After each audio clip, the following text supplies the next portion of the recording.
Man. Goddamn. What? Oh boy.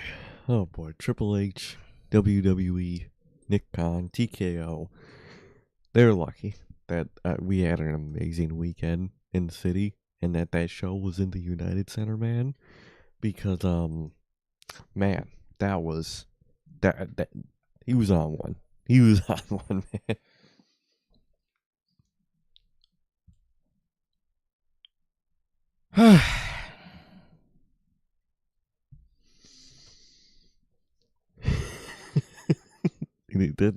that sums up this morning.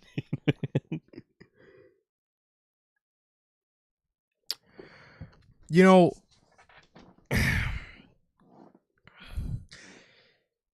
is this what we do? Is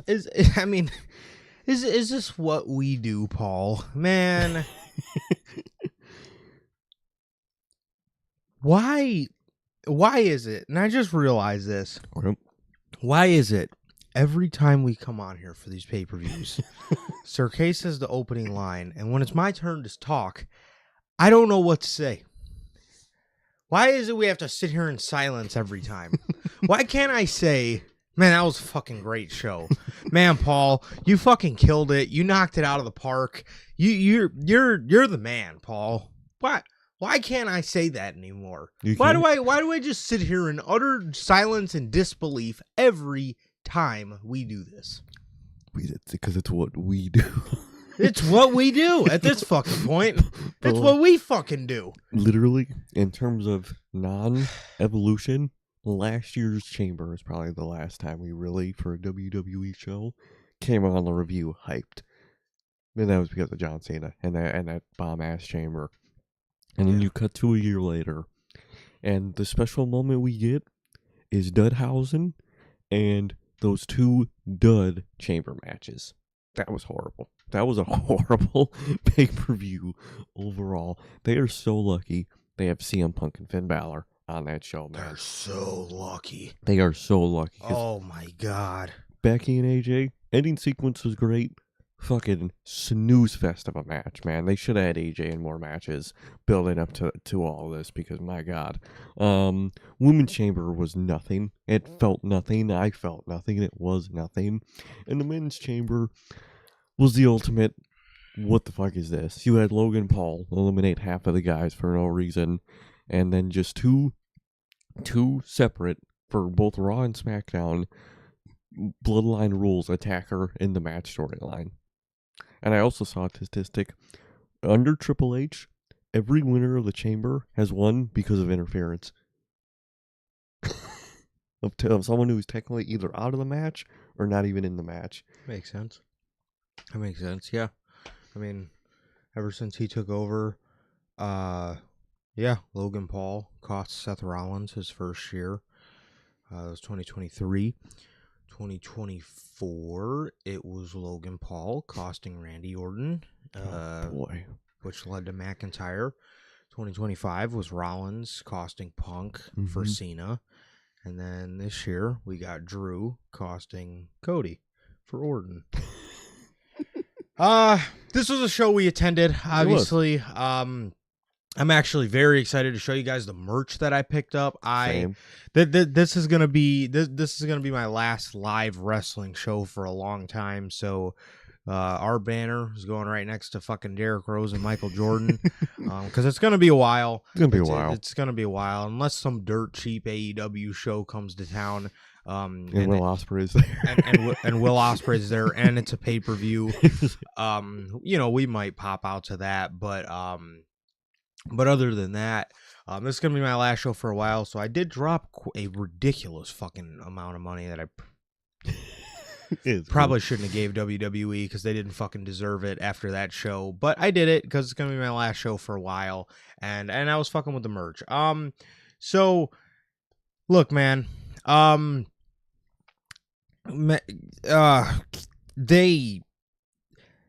say this, man, they're very lucky, and when I say lucky, I mean like damn near like leaning on the fact for me that A, the show was in the United Center, yep, and B, there's banners that do not get old to look at. And they've added one about a month ago with the Derrick Rose banner, which was an absolute beauty to see, man. It was so weird to look up and see. All the years I've went to the United Center, so weird to look up and see number one hanging in the banner, the banner number one hanging in the rafters. It was so weird to see, yet so fucking awesome, dude. It was so cool. I took so many pictures throughout the night, even though I already had the picture of it. I just kept taking a picture of it because I thought it was so fucking cool.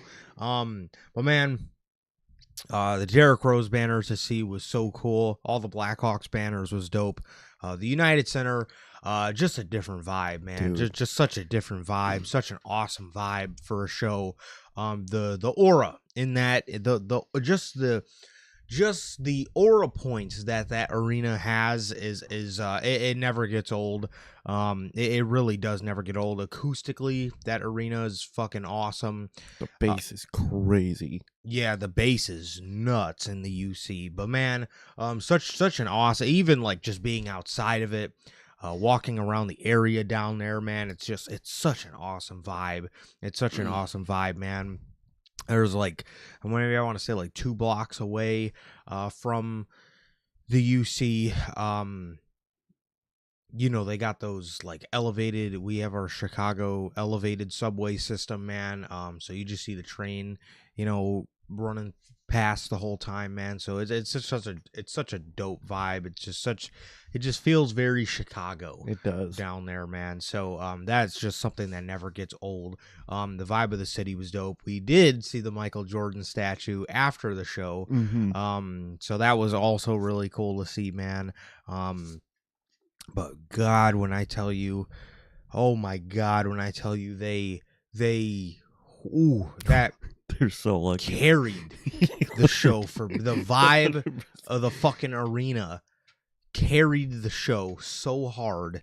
It is. Oh, they're so lucky, man. But yeah, this is gonna be it for a while. This is gonna be it for a while for me, at least live attending, man. Largely due to how WWE is these days, but largely due to the show we got tonight is a prime example of why I probably won't be attending much for a while, man. This show was dick.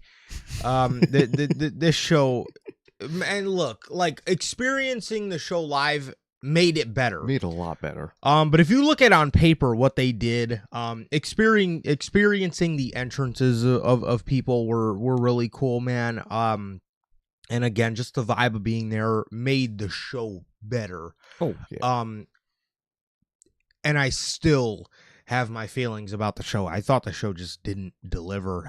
I didn't. I thought CM Punk and Finn Balor delivered. That was flames. Becky Lynch and AJ Lee, I actually did like the match. It did start slow. I can agree with that, but I did like the match. I thought the ending was rather predictable, but good. They went with the whole Jessica Carr beef.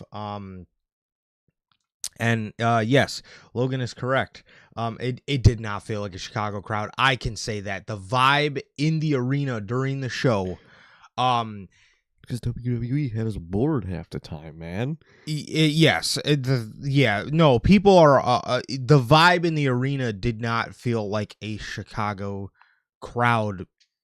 But in saying that, to defend my people, there was nothing good on the show. If you gave us last year's Elimination Chamber, we make 19,000 sound like 49,000 like that. Mm-hmm. But where WWE went wrong, man, is the show sucked. Yeah. We came alive for the, I mean, even the ending to AJ and Becky, and then the Punk and Balor stuff, the Rollins stuff. Rollins got the pop of the night, really. Rollins did get the pop of the night, and then I felt not alone being in that arena when during the end of the Chamber match, because I feel like a lot of people felt Cody was about to win, and you can kind of feel everybody in the arena.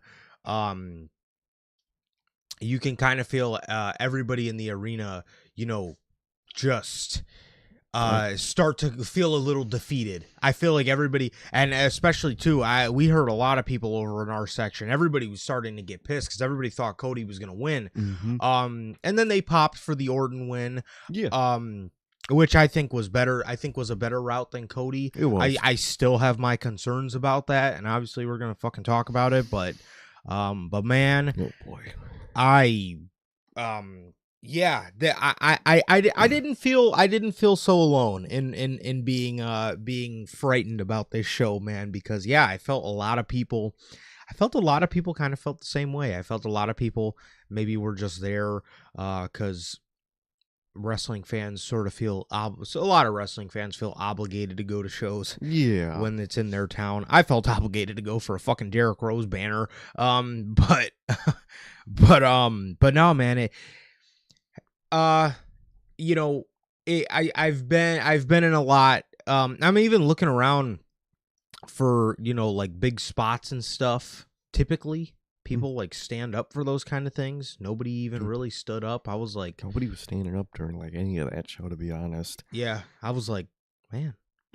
For me, that's how you can tell if something's good. If motherfuckers keep standing up, that's how you know, like, oh shit, like something's about to happen, or like people are getting excited. That's how you know it's a pretty crazy crowd, man. But yeah, there wasn't a lot of that. But again, to defend my people, man. It was a great show to pop to. Yeah, it kind of just felt like a show they did to, I don't know, please CM Punk and AJ Lee. Yeah, it was. That was literally all it was Punk winning, AJ winning, Punk's nobody friend debuting, and the most meaningless feeling chamber matches I think I've ever watched, man. Both of them felt completely meaningless, to be honest, and setting up, from what it looks like, setting up things I don't really overall care about, and no one really does care about. And it was on paper, it was a really rough show, man. Obviously, like you said, being there live, much better experience, especially much better experience being live, because when we got home eventually, after a great night, and I watched it back, man, that camera work was horrible for those chamber matches, man. That show looked horrible on TV, if I'm being honest, man. They, like, TV-wise, that looked very bad. And there's just a lot of production things I don't like that Triple H does, and we'll get into that when we get into the chamber matches, man. But Triple H's production is not that good, at least right now. At least what it devolved into. I don't know. Again, I don't know if he got lazy or he got complacent, or he's fucking head in his own ass. I don't know what it is, but it's rough, man. It's rough. But being there was amazing. The weekend was amazing. And dude, like you said, the UC itself is what carried that fucking show, man. There was no better feeling than walking under the L, walking to the arena. You see the big fucking Trons on the outside of the arena. You go in, and you're walking past cases of Bulls trophies and Blackhawks trophies, and it's so sick, dude. It's so sick. The UC is an amazing arena, and you get to your seats, and you see the Bulls banners, dope as shit, and you see like the 30 plus Blackhawks banners they got up there, and it was just amazing, man. I love the UC. UC is what carried the show overall, man. And UC is an incredible place, man. I absolutely love it. One line was wrapped literally completely around the building. We had to go to the other one. That was way shorter. That was rough. You have to go to that line on Adams Street, bro. You cannot go to the line on Madison Street. No. It is fucking terrible. It was literally wrapped around the building. The end of the Madison Street line wrapped all the way around to the line on Adams Street. Mm-hmm, I mean, we would have genuinely been like the last people to get in had we stayed on the Madison Street line, bro. Oh, 100%, man, 100%. And just production-wise, there was a lot of things that we just didn't get shown that happened.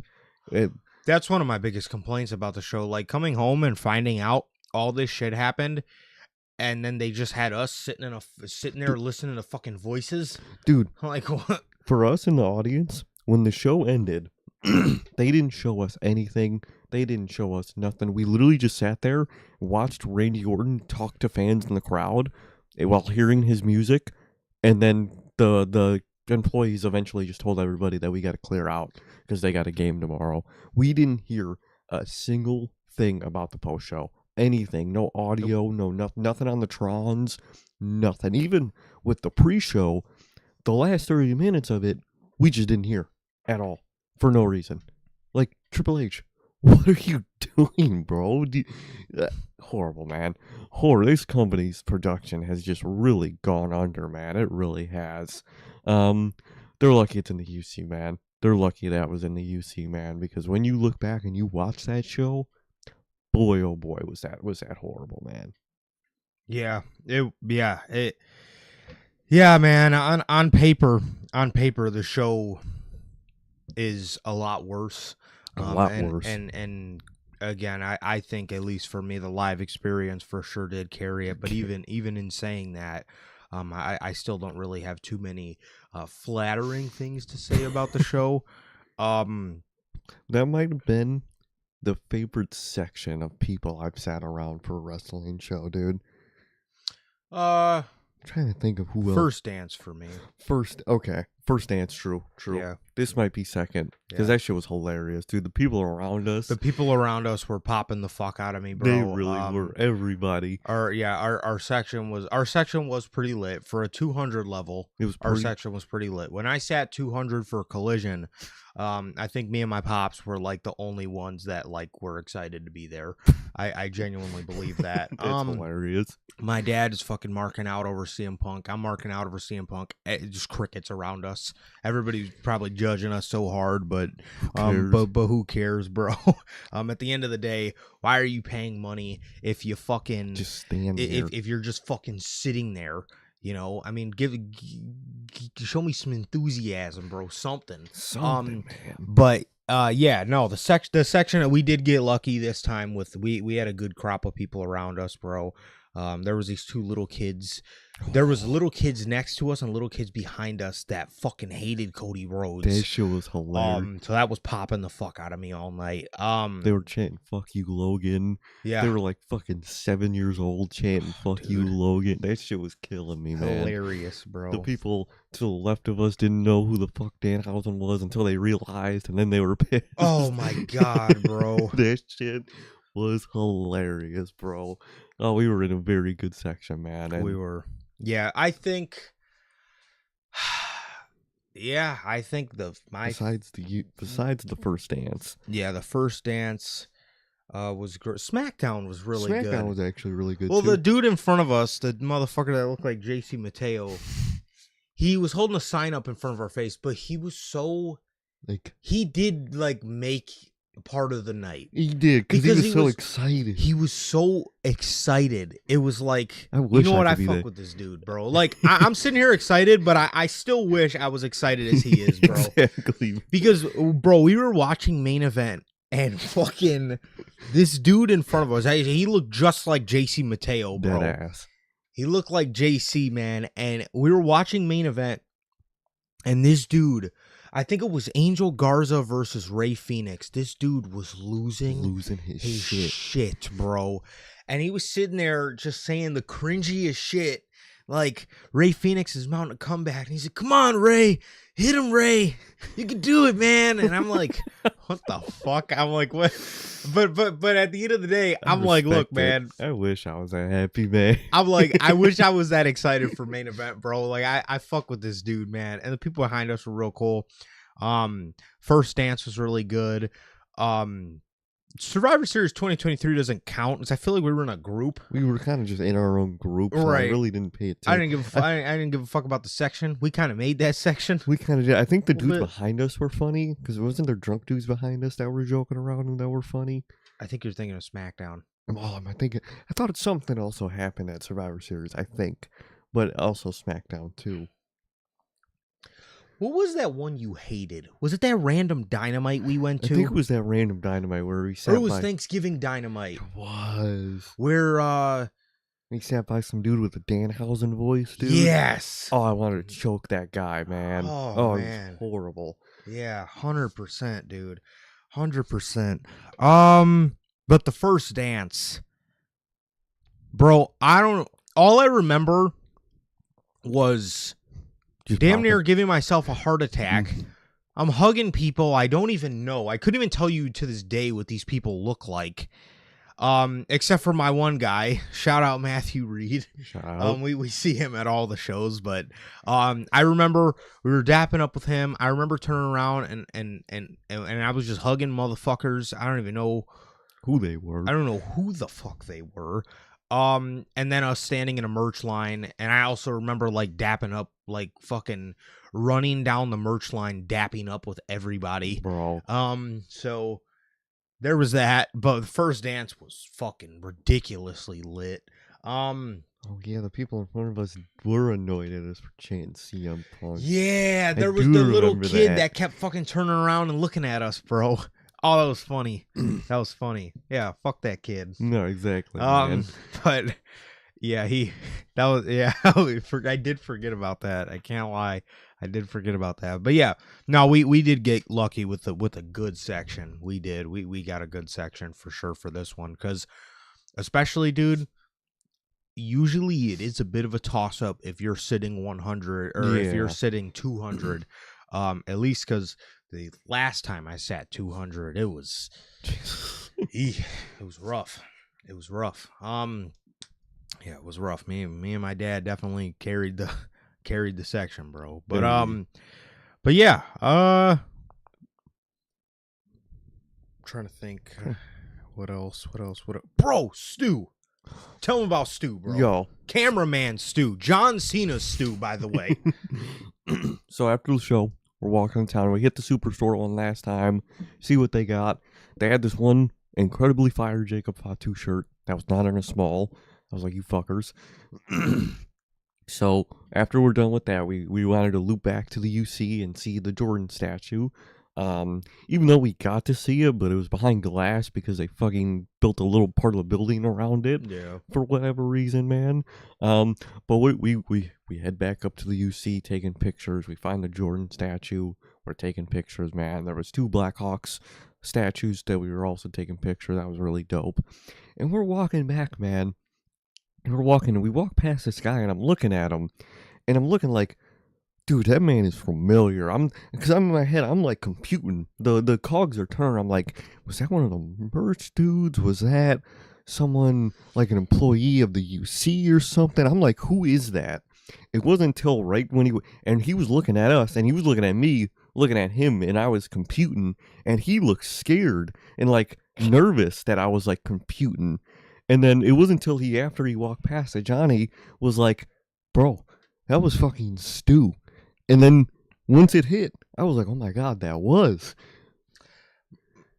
Stu. Dude, literally hit the Superstore. And I was like, we got nothing but time on our hands, bro. Yeah. I'm like, let's go back and see the Jordan statue. I want to see if I could. I knew it was going to be through glass, but I was like, I want to go see the Jordan statue. And man, same situation. I hit the corner. I'm looking at this dude, and I'm thinking, who is that, man? I know that motherfucker. Yeah. Like, I know this dude. I'm like, who? And I'm trying to think, like, do I know him through, like, people through the United Center? Do I know him through people I know, like, that work in Chicago? I'm like, whoa, what the, who? And I'm thinking, I'm like, wait a minute. That was Stu. Dude, and he was like looking at me, same thing. He kind of looked like, oh fuck, because he didn't have no security with him. No, it was just him. He just looked like, oh fuck, I'm about to get stopped by some fucking fans, because I was wearing a CM Punk hat, and then he had a Chamber hoodie on. Yeah. So I'm sure he knew we were wrestling fans, and he just had this look like, shit, I'm about to get stopped, and I'm like, who the fuck is that? And I'm thinking, and I'm like, and then literally, bro, I'm like, wait a minute. It was fucking cameraman Stu, John Cena's boy. It was fucking Stu, bro. Why is Stu walking around, bro? What did he TKO, WWE Paul. Get this man a car, bro. This is Stu. This is like your fucking GOAT cameraman. This is Stu. Why was that man walking in that cold ass night in Chicago to where? What, ain't nobody had a ride with Stu? What did he have to walk out of the arena for? Was he just catching a fucking Uber? Yeah, like where was Stu going, bro? Y'all don't have a ride set up for your head cameraman, Stu? That shit dog. Is wild, man. He should not have had to walk in that. That's fucked up. But that's wild that we walked past him, man. And it made so much sense afterwards with how nervous he looked when I was looking at him. Yes. Because he thought he was about to get recognized and stopped. And I'm not like just go home, bro. You know, I don't want to bother you, bro. But like, man, that's wild, man. We saw Stu. We don't walk past Stu. Walked right past that man, bro. I was like, oh shit. But yeah, Stu. Hey man, I hope you found your ride. Hope you did. I can't believe they didn't fucking get one for you. Yes. Hopefully you got home safe, man. I know, Paul got. Ooh, they're so lucky I didn't catch Paul outside of that arena, bro. Oh, if we would have did a live podcast. We would have did a pop up. I would have dead ass pulled a fucking pop up tent. We would have been on IG Live. 100%. Yes, 100%. We would have stopped Paul for an interview. I would have asked him what the fuck he got going on, man. Yeah, bro. Yeah. So we walked right past Stu. It was pretty crazy. Also, wrestling fans, dog. The Superstore. Didn't I tell y'all? Get some deodorant. How the fuck was it 2 cold ass days in Chicago, yet that Superstore was the warmest, oven hot? Dude, it was oven, like you said, it was oven hot. You baked in that Superstore, dude, with the fucking musk that fucking irradiated off these fucking people, dude. God, that was horrible. And in the UC, it wasn't that bad. I'll say. Yeah, it wasn't that bad. It wasn't like Allstate where you got that one corner where that one specific hallway where it just stinks, man. It wasn't like that. You didn't smell nobody, really. I really didn't. I think I was starting to smell something near the end of the show, but I was like, okay, it's the end of the show. You might be a little sweaty. All right, I'll give you the pass there. But no one really stunk at the UC. But that Superstore, bro, my God. My God. Didn't I tell y'all, bro? I mean, come on, dog. What? Didn't I tell you guys, man? Some deodorant.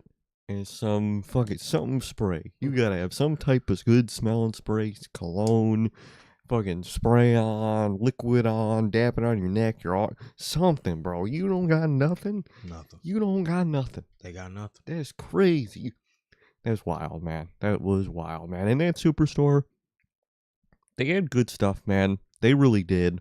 But no picture frame, man. That was annoying. I really wish they had a picture frame. That did suck. Yeah, obviously I showed it to you guys quite a bit. It's over there now. But with Survivor Series picture frame, it says I was there. They didn't have one for Chamber. What the fuck? But they had a $40 pillow. A $40 Elimination Chamber pillow, bro. That was just the Chamber logo. As a pillow. It was $40. What the fuck? Man, are we doing? And they had good stuff, man. They had good stuff. A lot of good Blackhawk stuff. One of them in specific, I wish wasn't a hoodie. And I wish it was a shirt. I probably would have got that, man. But the stuff was overall pretty good, man. I did overall like what they had. United Center exclusive Blackhawks merch, by the way. They were trying to show us ads about the shit that was at the Superstore. That was only at the Superstore, actually. And talking about only in the UC tonight only. Go to the merch stands and get this. Like, dog, first of all, I didn't even see half of that shit in the merch stands. Second of all, it's been at the fucking Superstore. What are you talking about? Yes. You Mark Nash, bro. I get you're just reading off a script, but like, bro, you're capping. Y'all are literally selling this merch 3 blocks away at your pop-up shop. Talking about you can only buy this in the United Center tonight. Like, no, you can't. It's if I walk about fucking 15 minutes down the road, I'm going to see all this merch there. Literally. Yeah, so I don't know, man. But yeah, that one, there was one Blackhawk shirt, the one that was black and red. I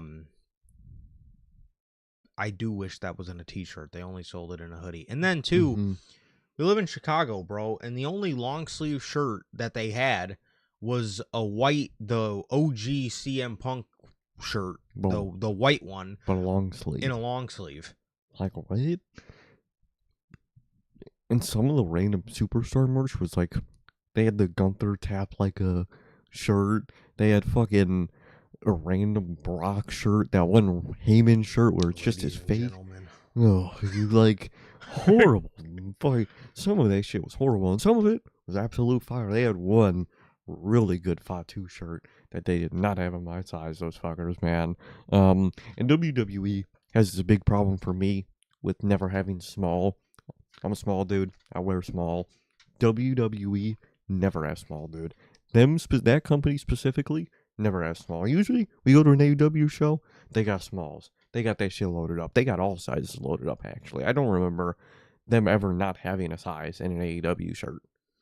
The only time I can ever remember, it wasn't even the specific like size. It was the Chicago AEW Punk logo. Yeah. Shirt, but they just didn't have it in general. Exactly. It wasn't like, oh, we don't have your size. They just didn't have it in general. So, that was the only time. But other than that, yes, they have everything on deck. No, exactly. But man, this chamber show, bro. We're going to hit the intro. We'll go into what we got from the Superstore, man, and then we'll get started on this show. So how's everybody doing? Thank you guys, as always, for joining us for another edition of NHP for your Elimination Chamber 2026 post-show review.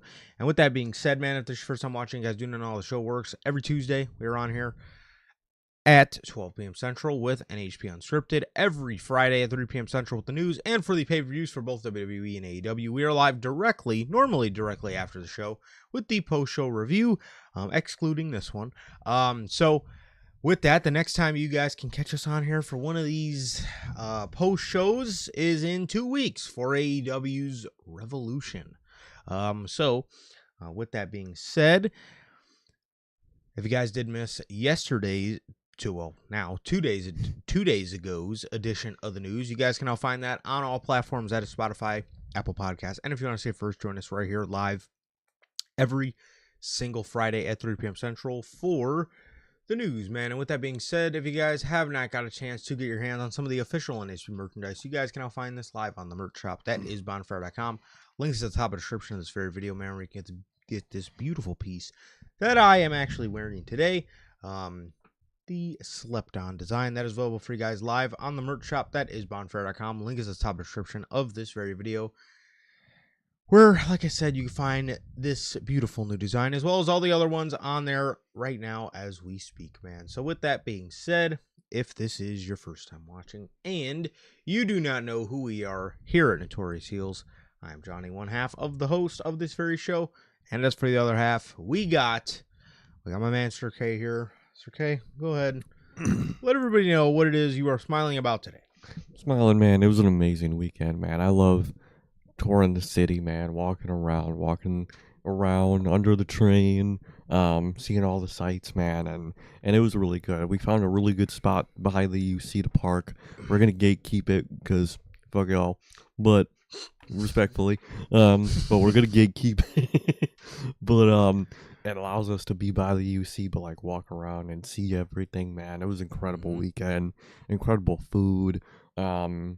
Except that one McDonald's I went to. That was the weirdest McDonald's I'd ever sat in. The outside to the interior was fucking night and day. Yeah, it was weird, but it was a great weekend, man. Great weekend hanging out with my brother, man. Seeing the city, I love it, man. Truly was an incredible weekend, man. Between the hours of 7 and 9 on yesterday might have not been truly amazing, but it was still an amazing weekend, man. I mean, the show was very fun, man. Loved being in the UC. Loved being around that part of the city. It was truly amazing, man. It was, man. What about you? Dude, I gotta throw the love right back at you, bro. This weekend, obviously hanging out with the family, man. Hanging out with my brother, bro.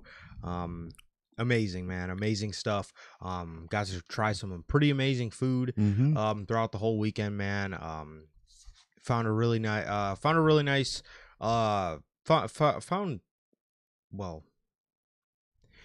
last night after the chamber, we had a classic Chicago spot. I'll also gatekeep that one. And then Friday night, the Superstore was dope. Walking around downtown a little bit. Again, we found a pretty dope spot to park. A pretty dope spot to park. And again, I'm sticking with Sir K. I'll gatekeep that one as well. But a pretty dope spot where, again, it allows you to feel the vibe of the city, but also it's much calmer. It's much calmer, man. So it was really dope. It was a really dope weekend. Amazing food spots, amazing dessert spots, man. Awesome vibe. It was really awesome, man, being at the United Center. It was so weird. Like just WWE being there. Yeah. You know what I mean? Because I'm so used to them constantly, like always at Allstate Arena. It was so weird to I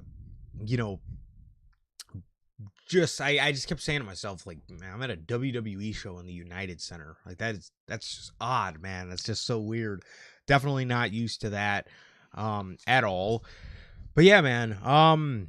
Awesome weekend. Can't say enough good things, man. And then speaking of the Superstore, man, do you want to hand me my bag, please? Oh, shit. Well, I don't want all to right. the mic. This thing is fucking loaded. It's literally and it's got some weight to it, man. But first off, we got this Elimination Chamber tote bag here. Tote bag. It cost me $10. Extra $10. So thanks. I got one of those too. You had to.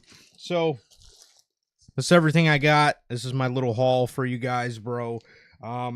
Starting off, I wore this to the show yesterday. I wanted to wear something CM Punk.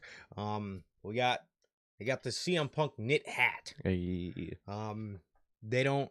At least the last time I checked the knit hat section on WWE Shop, they didn't have shit like this. And I think all their shirts were the ones without like the flip part of it. You know, those ones where it's just straight logo. Yeah. And I hate those. I hate those too. But like that's a real fucking beanie right there. Yeah, pretty dope. Pretty dope, man. So this was the first thing. This was the first thing I got. The second thing out of the small things that I got. Speaking of CM Punk, got me a CM Punk lanyard. It's kind of a CM Punk lanyard. It's kind of faded, but still cool nonetheless. You can't. The color don't really pop off of it, but fucking fanatics, gotta love them.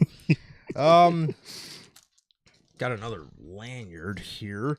I really love this one. This is what they came up with for the Elimination Chamber lanyard for the show.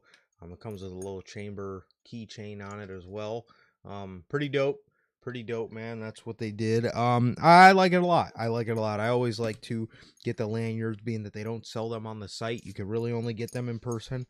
Like the CM Punk lanyard, too. I don't think you can get that on the site, unless I just haven't checked the lanyard section in a very long time. Everything is...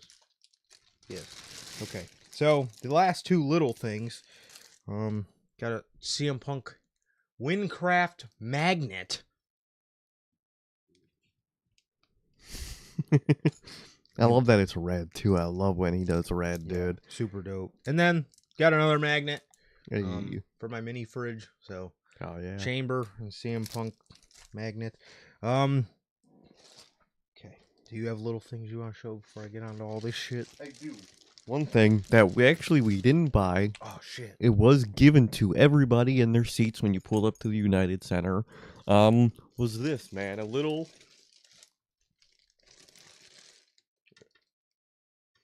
WWE 2K little towel thing. And it's really cool to have. I'm actually really glad they gave everybody one of these. And everyone who had that sitting in their seats, feel bad for the employees that had to put that in 20,000 plus seats. But very cool little thing to show up and see, man. Well, one of the children next to us was whipping that thing around and almost flew off of the railing. That would have been bad.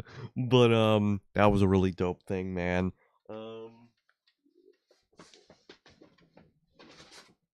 I also have the CM Punk magnet, man. Had to get the magnet.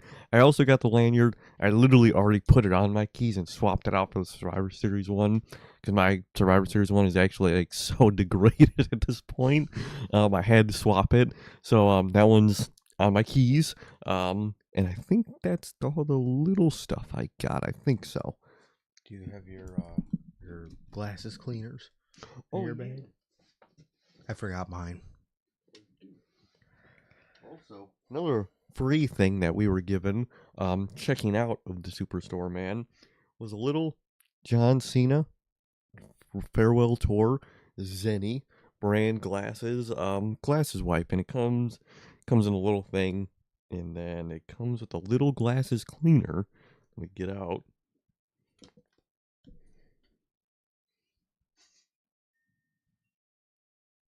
Comes little John Cena glasses wipe cleaner. And it's actually a really good one too. I actually can't lie. This one's actually really fire. I did use it's a mine. really it's good actually one. It's really nice. Zenny is a good brand, I can't lie. So that's all the little stuff I got. All right. And then for my 20,000 shirts, I actually didn't even count how many shirts exactly this was. Starting off here, we got the CM Punk and Chicago Blackhawks crossover merch that they did. Obviously, it says CM Punk, and then it has. I didn't even realize this until I walked up to the shirt. The alternate Blackhawks logo is the C with the X through it, and you can see the C. You could see the C through here. Hell yeah! And then instead of the X, it's CM Punk's X. Symbol, hand symbol thing. And then obviously you got the Blackhawk emblem right there. It says CM Punk Chicago Blackhawks. I thought it was fucking dope. So I picked this up. It says Elimination Chamber Chicago on the back. Thought that was dope. That was the first thing. So that's shirt number 1. The second one, hey man, I showed you guys this shit on the podcast when they dropped it on WWE Shop, and I knew 100% I was picking this up. Bro, it was like baby blue on the shop, but in person, it's like Cubs blue, which I think is even doper. Says Elimination Chamber 2026. It's got the Chicago lettering, which, if you guys cannot tell, I actually changed that logo that we're using on the podcast today to this. To this logo where it's got the cursive Chicago rather than the official logo they use, which I thought was lamer. It just has a basic Chicago. It just says it's Chicago in a basic font. Yeah, so that's the second one I got.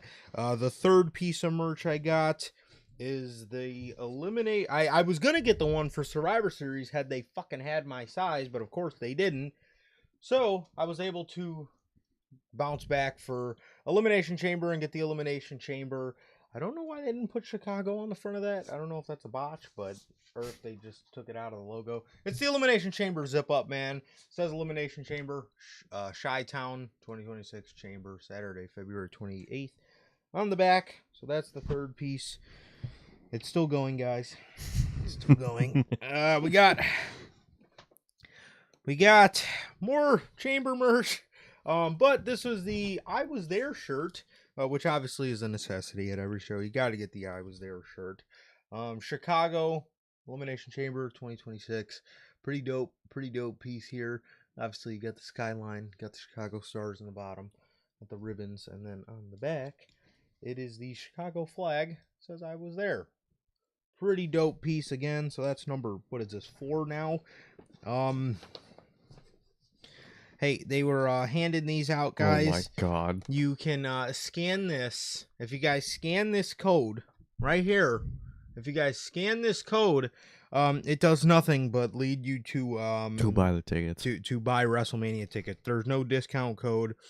There's no special offer. Well, I guess there is Code Winter.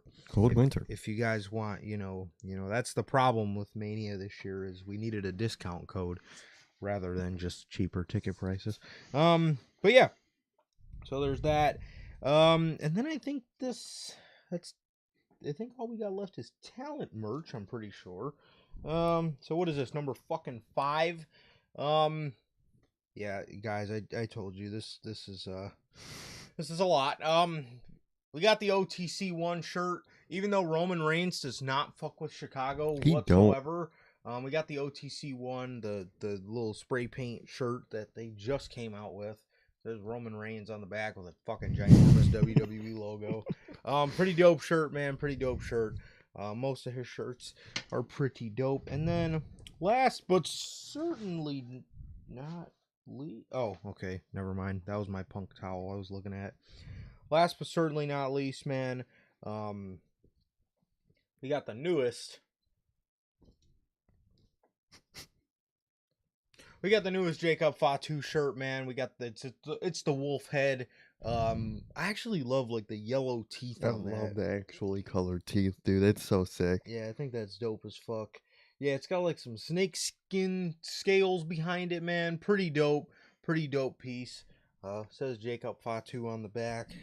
Yeah, and then obviously the only other thing I got in here is what Sir K showed, the CM Punk 2020 2K26 towel. This is a token. The token. From 2K WWE CM Punk to say thank you, Chicago, for being here to celebrate WWE's return to the United Center. And then here is the fucking QR code. You know, if this was a token and a gift, you'd think they'd give us this shit game for free. Nope. But yeah, they did give us giraffe neck cover CM Punk for 2K26, man. But hey, that's all fucking 6 shirts that I got from the Superstore. So yes, I did get a lot, but and then yeah, obviously you guys already seen the tote bag, but yeah, that was everything, man. That was everything for me. As yeah, I definitely enjoyed my time at the merch table. Oh hell yeah, for Survivor Series or for Elimination Chamber, bro. So that was everything, and yeah, Sir K, if you wanna indulge us now while I put my 6 shirts away. First thing I got was a hoodie. I was originally gonna get this, you know, Blackhawks CM Punk hoodie, and it was a black hoodie, and it had like the red in it for the Chicago Blackhawks. It had nothing on the back, and it was a hoodie. I wish that was just a normal t-shirt. I would have got that. So instead, I got this cream colored. Oh, kind of awkward. This cream colored chamber hoodie. Got a little thing on the sleeve. What the hell is it? Oh. It's got the little thing on the sleeve. Very hockey styled designs, which I really like. And it's a really good like fit and feel too. This one is really good. And the whole like hockey style chamber, Chicago, Illinois, Chi-Town 2026. I like it. I really like the colors on it. And it has like this whole splash design where it looked like it was like actually like someone splashed some paint on the wall, as if it's that. Very cool design. I'm very much like that. The thing I got, man, was this really awesome CM Punk graphic tee. It was this one right here. This one right here, man. Very, very nice shirt. Very nice shirt. Got him on the back. Very cool. I love those retro designs, man. Love that shirt. Very cool shirt, man. And the last one I got was this amazing blue. Same one Johnny got. This amazing blue chamber shirt, man. Very fire design. Very fire feel, man. It's a very light and soft t-shirt, man. This is gonna be an amazing summer shirt. Very awesome shirt. I love that. This is the color and the design we should have got for this Cena shirt, man. It really is, man. Still love this shirt, man, but this color and this overall Chicago design is what we should have got for that Cena shirt, man. That's one of the main reasons I got it. Yeah. And then after getting it, the feel is really fucking good, man. So that's what I got, man. That's what I got. Very much enjoyed what they had, man. I wish they had like stuff in other things, like certain hoodies and shirts and certain things in long sleeve.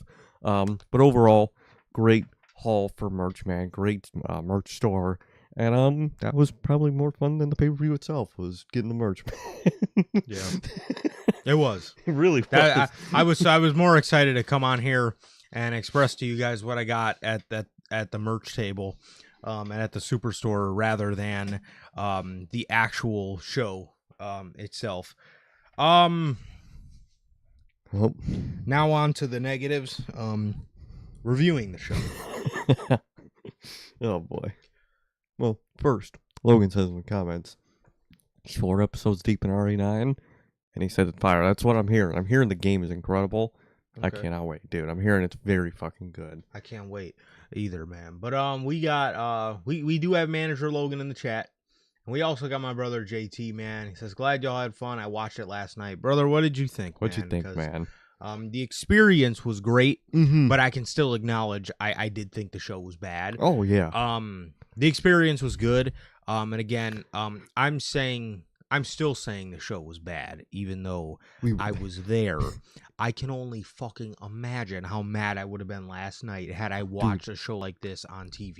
If you're someone who's not from Chicago and just sat and watched that show, absolutely horrible chamber, man. Absolutely horrible for them. Yes. So yeah, how are you guys doing, man? Thank you guys as always for joining us, bro. Whether you guys are here now or part of the Replay Mafia, thank you guys as always. Look, we're gonna start you guys off with well, obviously the thing that opened the show. Let's move us out the way here. Oh, that beautiful logo. I like how our logo is already Chicago, but we can make it even more Chicago and it looks just as dope. It's so dope. Yes, sir. Hell yeah. Yes, sir. Where are we at here? Okay. Dude, I laugh every time I see this fucking graphic, dude. It's graphic, bro. Why is Raquel here, bro? And why was she not even one of... out of... She was the MVP of the match. That's the worst part. Literally, her and Asuka were like the best two in that match, man. When Asuka came in, that was dope. When Raquel came in, that was pretty dope. And then they just... nothing else happened in that match, dude. Okay. I'm glad a lot of people felt this way because there is something I need to mention, and I was seeing a lot of it after the show. These entrances in person were, I guarantee you, they probably were even longer than they felt on TV. Yep. Because my God, the entrances for both chambers took so fucking long, dude. They felt forever, bro. I'm sitting there like, man, like what the hell? Literally, every person would come in, and whoever, like, first person don't really count because that's just the first person, but after the first person, it just goes up, go to the one pod someone's in, antagonize them, fucking mark out with the fans on each fucking corner, and then get in their pod. Next person, antagonize the 2 people, mark out at every corner, fucking, and then just a cycle. And then, dude, the second to last person, the person that goes and interacts with everybody in the pod, oh boy, that just took fucking forever, man. That shit really did for both chambers.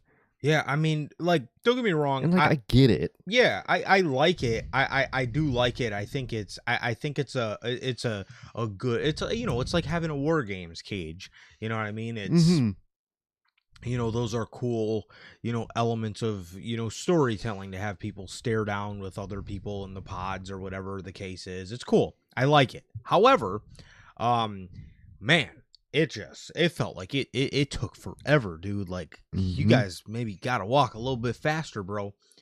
Also, both chamber matches, not one chamber match here lasted over 26 minutes. That's insane. What is the point of these short-ass pay-per-view cards if we're still not even really going that... A chamber match didn't go... Now, one of these chamber matches went over... I mean, from what I'm looking at here, none of them even went over 25 minutes and 30 seconds. No, none of it. And, like, if the trade-off should be, okay, you have a shorter card, the matches themselves are longer. That's the trade-off. And you don't trade it off. The trade-off is short matches and random bullshit in between the matches. who were those random ass people in the crowd they were showing, bro? None of these people Chicago knew. The one random dude that saved the one person, I guess, that was in the news, that was all over the news. Never heard about the fucker. Who is this person? I don't care. Well, he's a hometown hero. He's a hometown hero. That's what they said. Who are you? Who are you? Stop wasting my time with this shit. You got free tickets because you saved somebody? Good on you, man. I don't care. I want to watch the show that I came to watch, man. Holy time wasting with half of that shit, man. Yeah. Showing us fucking Air Force. And y'all weren't even, when you were there at the arena, the Air Force had one of those sign-up tables there. What? First of all, you do not want wrestling fans to sign up. That is the most unathletic place you could get soldiers in the world. But like, bro, why are you showing? I don't care, bro. Yeah.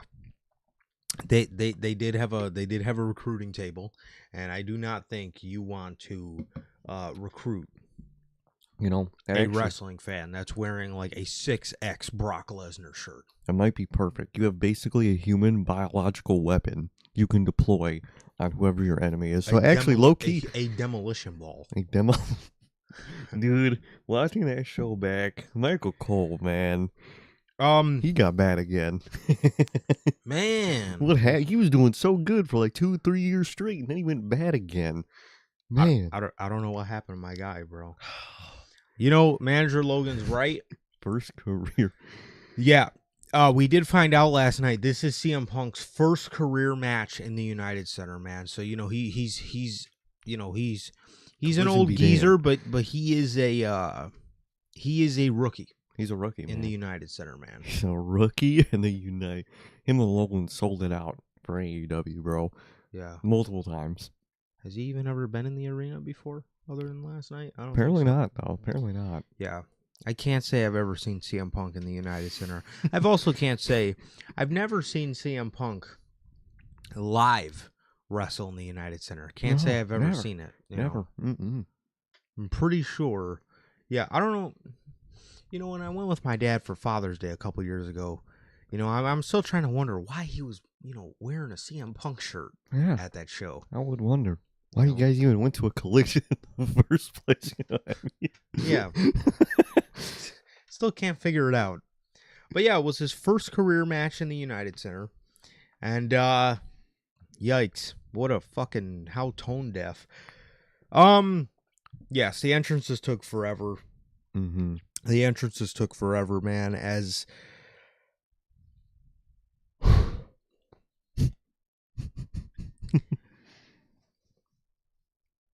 The match started with Tiffany Stratton and Kiana Jones. Not really the most flattering option of two talents to start the match. If you would have started with somebody who can really lead, like maybe Asuka and Kiana Jones, you know, would have been a little bit better. Rhea and Kiana Jones, somebody who can lead a match. And, you know, all due respect to Tiffany Stratton, I think she's great.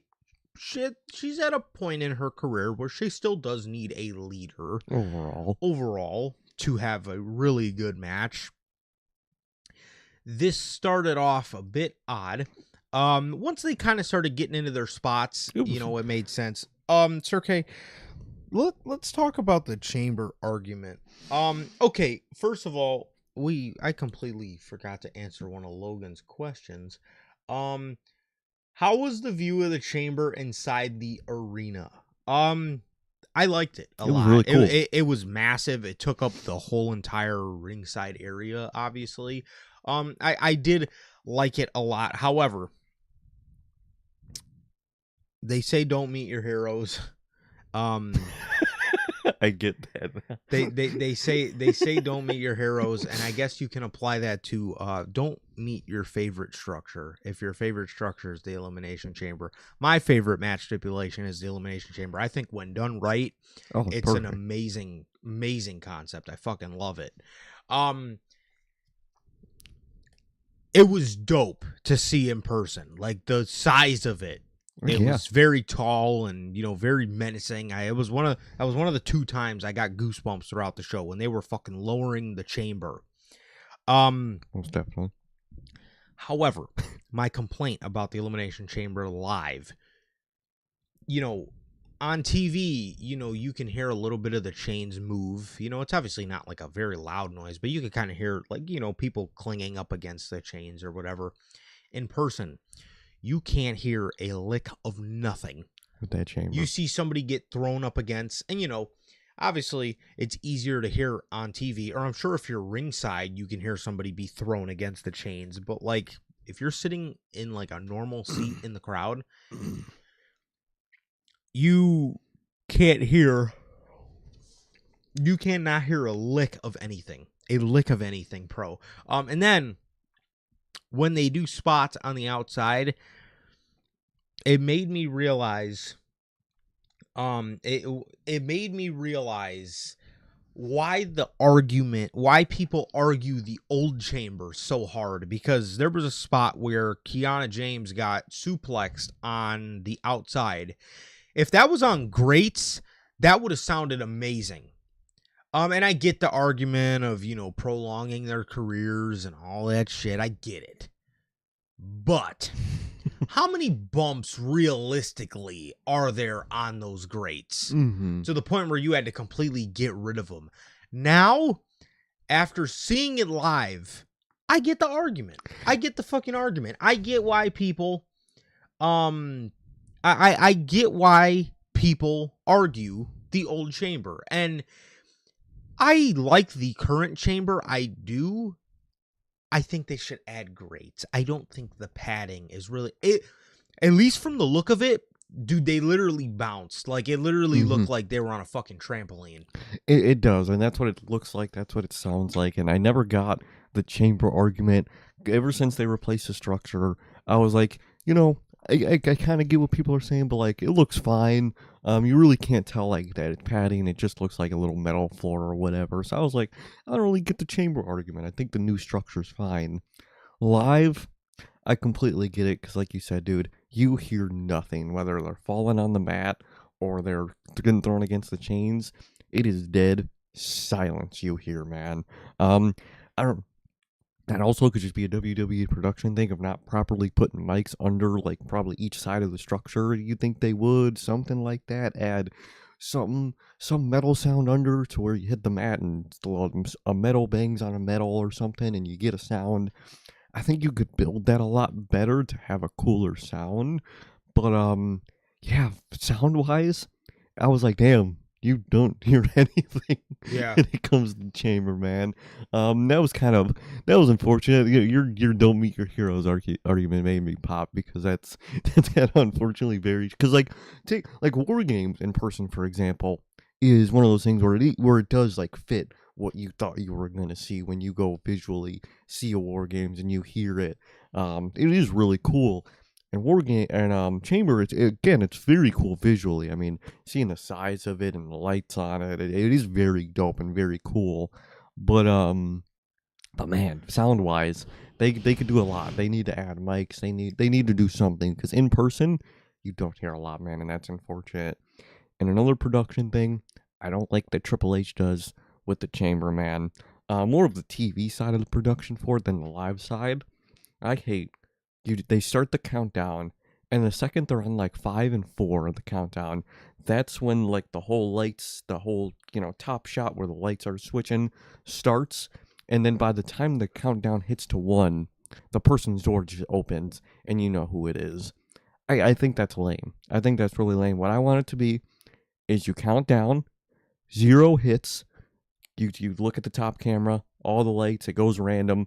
It picks a person. You don't see who they picked until the camera pans, and boom, you're like, oh shit, it's Rhea.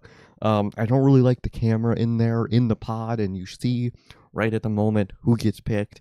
I think that kind of kills the mystique for the match for me, man. I like the old version of it better, in terms of you didn't see who it was until the in-person camera shows them. I think that's a lot better visually, man. I really think it is. Yeah, I don't like, too, how by the time we got to 1, they were already opening a pod. Mm-hmm. You know what I mean? I kind of like when it gets to 1, the lights go out, and then you see the boom. I kind of like that a little better. I felt like it was a little like too quick. Yeah. Which WWE was in the business tonight at taking forever with every fucking thing, except for that. Except for the one thing that really matters for it. So yeah, I felt, it is the little things, and I felt there's a couple things after seeing the Chamber live I would fix with it. I would. Get rid of that fucking padding. That looks so unintimidating. It's not even funny, bro. It's not flattering at all. Again, No. it literally just looks like it literally just looks like trampoline, man. Or like even you go to a trampoline park, not even the trampoline, but that flat matted part of like that next to the trampoline that you can't sue the place for landing on. Yes. So you don't land on like some actual fucking beams or something. Right. That's literally what it sounded like, man. I was like, damn. Yeah, it sounded like, and then too, it looked like a trampoline. Like when they fell on it, they kind of like bounced up a little bit. Mm-hmm. I would add those grates. I Also, that plexiglass. I know they like to bang on it. At least the doors make that sugar glass. So if you run somebody through it, a whole piece of fucking plexiglass doesn't come flying off. You can't hear that either. It literally looks like you're popping glasses lenses out, to be honest, man. That's what it looks. You know what I mean? You just pop out and it's the perfect shape of the thing. It's like, dude, get the sugar glass. It's gonna look so much better and so much more just of a like you're breaking through glass, bro. That's what I want to say. It looks like you're just breaking through clear plastic. Yeah. Other than that, I like the height of the chamber. I thought it looked really dope. But yeah, man, it was there's definitely, after seeing it live, there are some things I would change to make the live experience of the chamber better. Most definitely. For sure.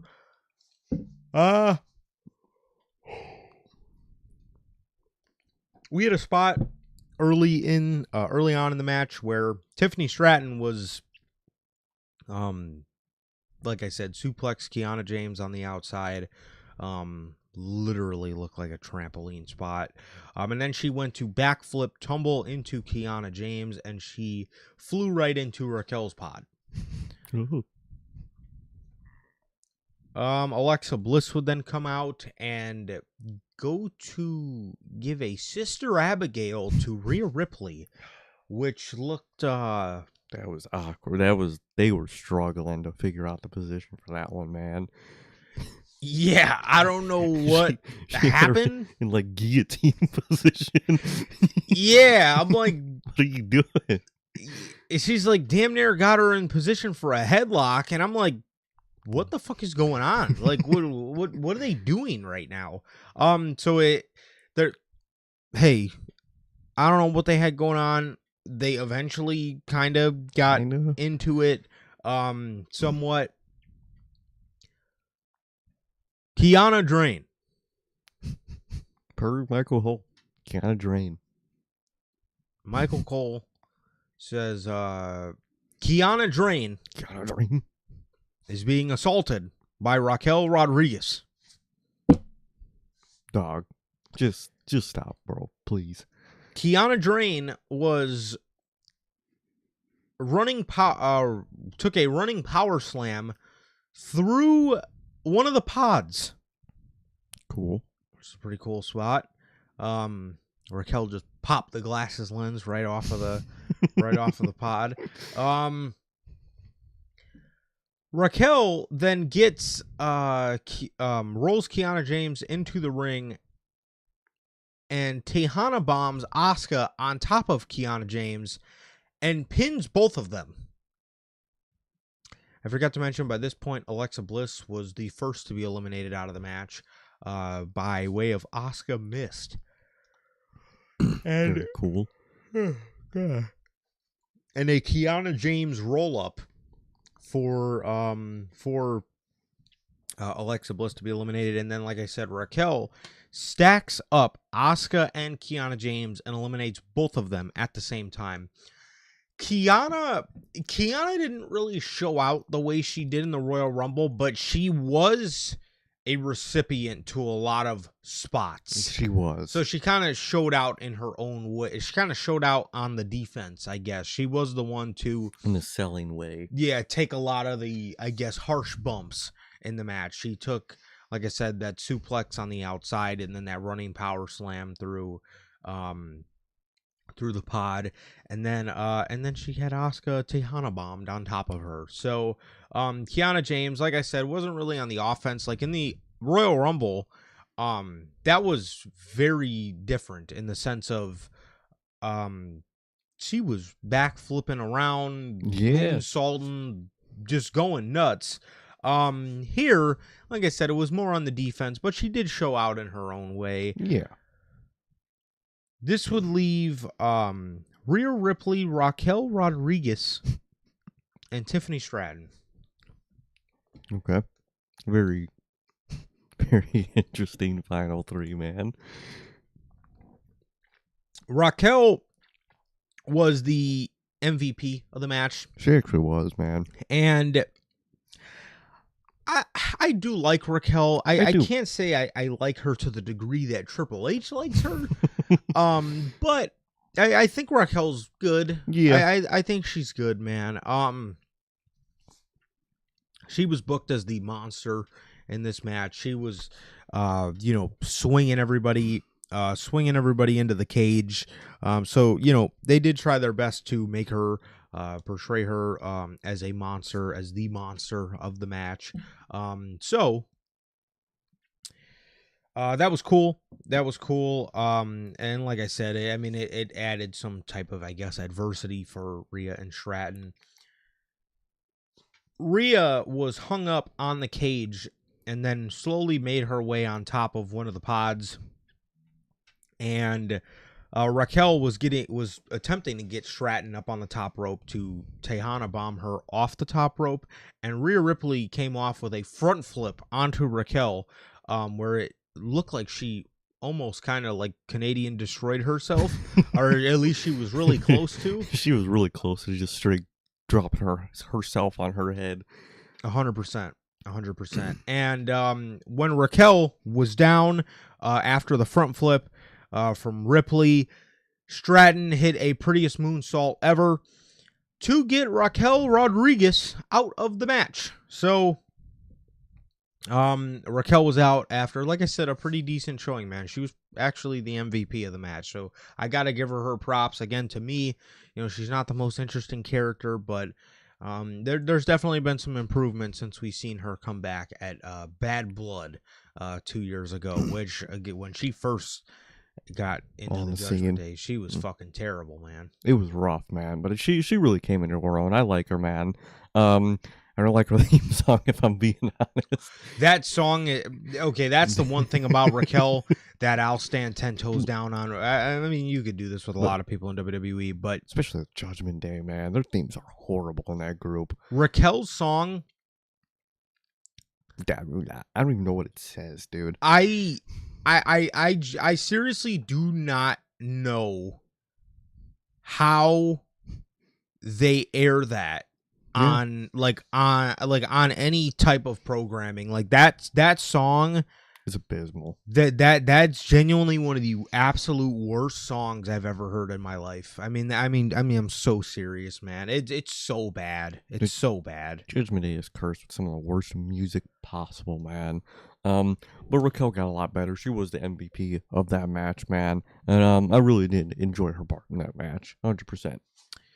This left Stratton and Ripley, which, in my opinion, was the right two to end with, being that these were the only two you could see winning. Personally, I wanted Alexa. I think Charlotte and Alexa could have been really dope for this.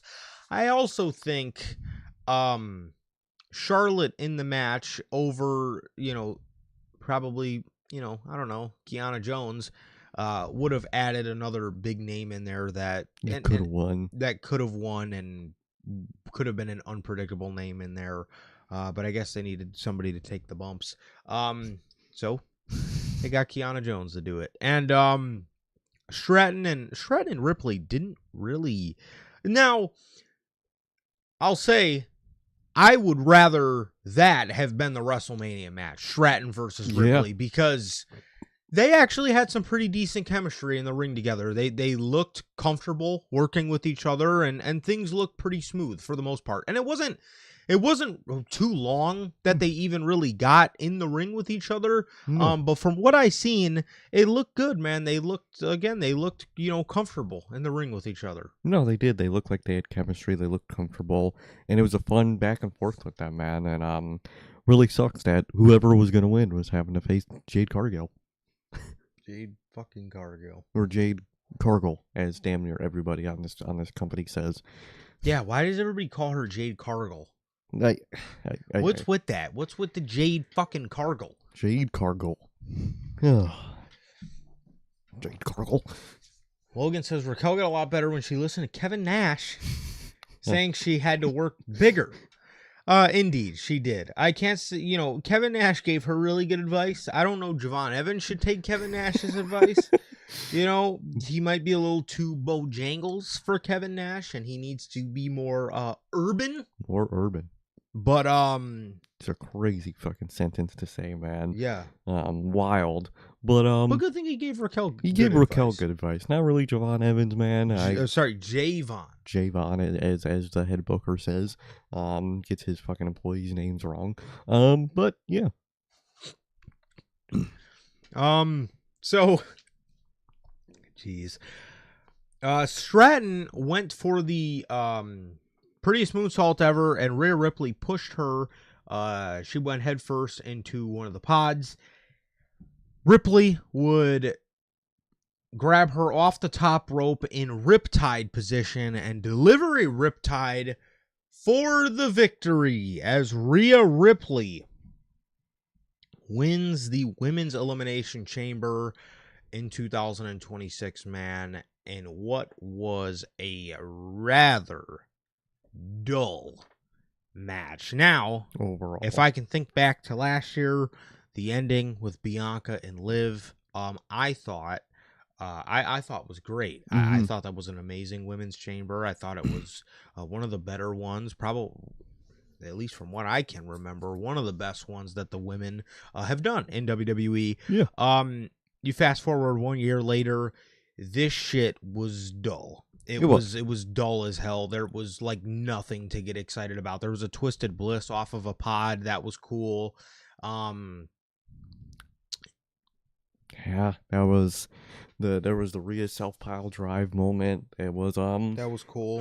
That was cool. Wasn't a whole lot of greatness here, man. And it's not even the competitor's fault. Again, it's always Triple H's fault. He should have came in here with more fire. We all should have cared more coming into this match and coming out of it. And Rhea's a good pick. After on Friday on SmackDown when Riho lost the tag titles, I was like, okay, now it's gonna be Rhea. And I was cool with that, man. Overall, I'm cool with that. I do think that's gonna be a better show out in match than Tiffany and Jade, than Rhea and Jade. So I do like that we got Rhea. Does suck that now she's gonna have to go to SmackDown. Poor Rhea. But it is interesting. I think it does. But Rhea going to SmackDown will help SmackDown and that division a lot. It'll change things up, which is good. So I'm glad for that. It's interesting, and it is gonna get interesting on the road to Mania for those two. I'm very intrigued to see, what even the build is gonna be to that match. You know what I mean? So I'm glad Rhea won, man. Yeah, I see a lot of people saying, this is the safe option. Well, I'm glad you guys are starting to understand Triple H. We've kind of known these things about him. He tends to go with the safe option a lot. And yes, he did pick two safe options to even end the match with Stratton and Ripley. At the end of the day, is Rhea the safe option? Yes. But also at the end of the day, Rhea puts up a better shot at carrying Jade to a good match than Tiffany does. Yeah. At the end of the day, man, Tiffany, I don't think would have really been that capable at all, quite frankly, of bringing... Because that's a tough carry job. That's a very tough carry job. I mean, carrying Jade Cargill to a good match, You gotta work. It takes a special human being to do that. And I mean, look at the Tiffany and Jade matches we've seen up until this point. Do you really want to see that again? Exactly. Would you want another one of those? I wouldn't. Yeah, I I wouldn't want it mean, in the first place. I think at the end of the day, again, yes, Rhea is I can see why some of you would say she's the boring, safe option. I get it. I do get it. But at the end of the day, you got to look at it from it's either that or Jade. Okay. Again, even for as much as I would have said, I would have liked Alexa Bliss to get it so she can get the women's championship and go on to feud with Charlotte for the championship. Yes, I would have liked that. But at the end of the day, Alexa Bliss sure as shit don't stand a chance at carrying Jade Cargill to a good match. The only person in here, other than Rhea Ripley, that could have potentially carried Jade Cargill to a good match was Asuka. Mm-hmm. And realistically, who the fuck is booking Asuka versus Jade Cargill? Exactly. So at the end of the day, yes, was Rhea the safe option? Yeah, she was. But also, she stands the only chance at carrying, again, other than Asuka, of carrying Jade Cargill to a good match out of this whole field. So, I mean, it is what it is. It was the safe option, but look, it was kind of the only option. Sometimes it is the safe option for a reason. We just don't like it because that's really Triple H just spams that option. Well, most of the time, the safe option is a safe option for a reason, man. And I think this is a prime example of the reason you have a safe option like Rhea is she's gonna produce something good, something you care about, someone you care about at Mania. And like Logan says in the comments, Alexa and Charlotte triple threat with Jade could have really helped. I think you could have really done that, to be honest, and basically just did Alexa and Charlotte with Rhea with Jade kind of just there. But they went with Rhea. I'm cool with that. I think it does help the SmackDown women's roster getting someone like Rhea, shaking things up a little bit. So I overall think Rhea was the best choice here, man. I think so. Again, safe, yes. And I get the argument. I get why you're upset. Triple H does safe a lot. Mm-hmm. But, like Sir K just said, Logan says it in the comments, the safe option was just the best option. It was. Here. Because, again, the only fucking chance, I guarantee you, if we got Jade and Cargill at Mania, it would have sucked. Now, Rhea and Jade could very well suck, but it stands a better chance than Tiffany does. It does. 100%. Rhea wins. Want to say this is her first chamber win. I think it is. Of her career. So there's that. And yeah, that was the women's elimination chamber match. Rather dud. Did not really like it. All in all, aside from a couple spots in the match. And next, we have Becky Lynch versus AJ Styles. Cole. Apparently AJ Styles has been terrorizing Becky Lynch for a while. He's back. He's back. He wasn't going to AEW, bro. He was going to the women's division. He was terrorizing Becky Lynch for months, apparently. I don't remember it, but apparently AJ Styles was. Dude, they're doing the intros to this match, and this man, Michael Cole, says, after all the months of torturing, Becky Lynch vows to humiliate AJ Styles in front of her hometown family. There's so many things wrong with that sentence. Michael Cole said, first of all, it's not her hometown. It's her adopted town, not the hometown. Mm-hmm. And that's not AJ Styles. No, he's back.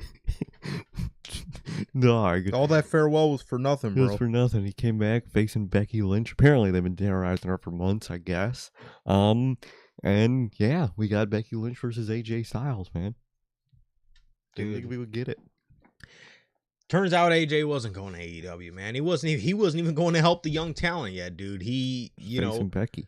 He's facing Becky Lynch, dog, and for the Intercontinental Championship in Chicago, bro. I really didn't think that I'd see it, man. Really didn't think I'd see it, man. Becky Lynch and AJ Styles, Who asked for the dream match, man? But nobody asked for it, but we got it. It's something we all needed, bro. Exactly. I didn't realize how much I needed Becky versus AJ Styles. The match started off. It did start off very slow. It did. It did start off very slow. It was just a lot of just AJ selling. Yeah. It was AJ. I remember there was a lot of laying on the ground, and I was just like, I remember just watching this, just thinking to myself, like, are they gonna pick it up, or are we just gonna like lay on the ground and fucking sit here and roll around? Like, what is going on here? And I get like the psychology to it, this AJ's first singles match in 10+ years.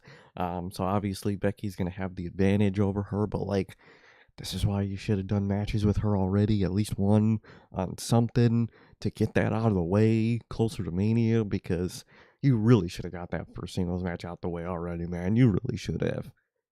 Yeah. Yeah, there should have been something. There should have been some sort of warm up here, some sort of something, man. Some sort of a little bit of a kick to AJ. Hey, why don't you, jump in the ring with Bayley, with Lyra, with Roxanne, Something. Some of these younger women, just to get her feet wet, and then the Becky match.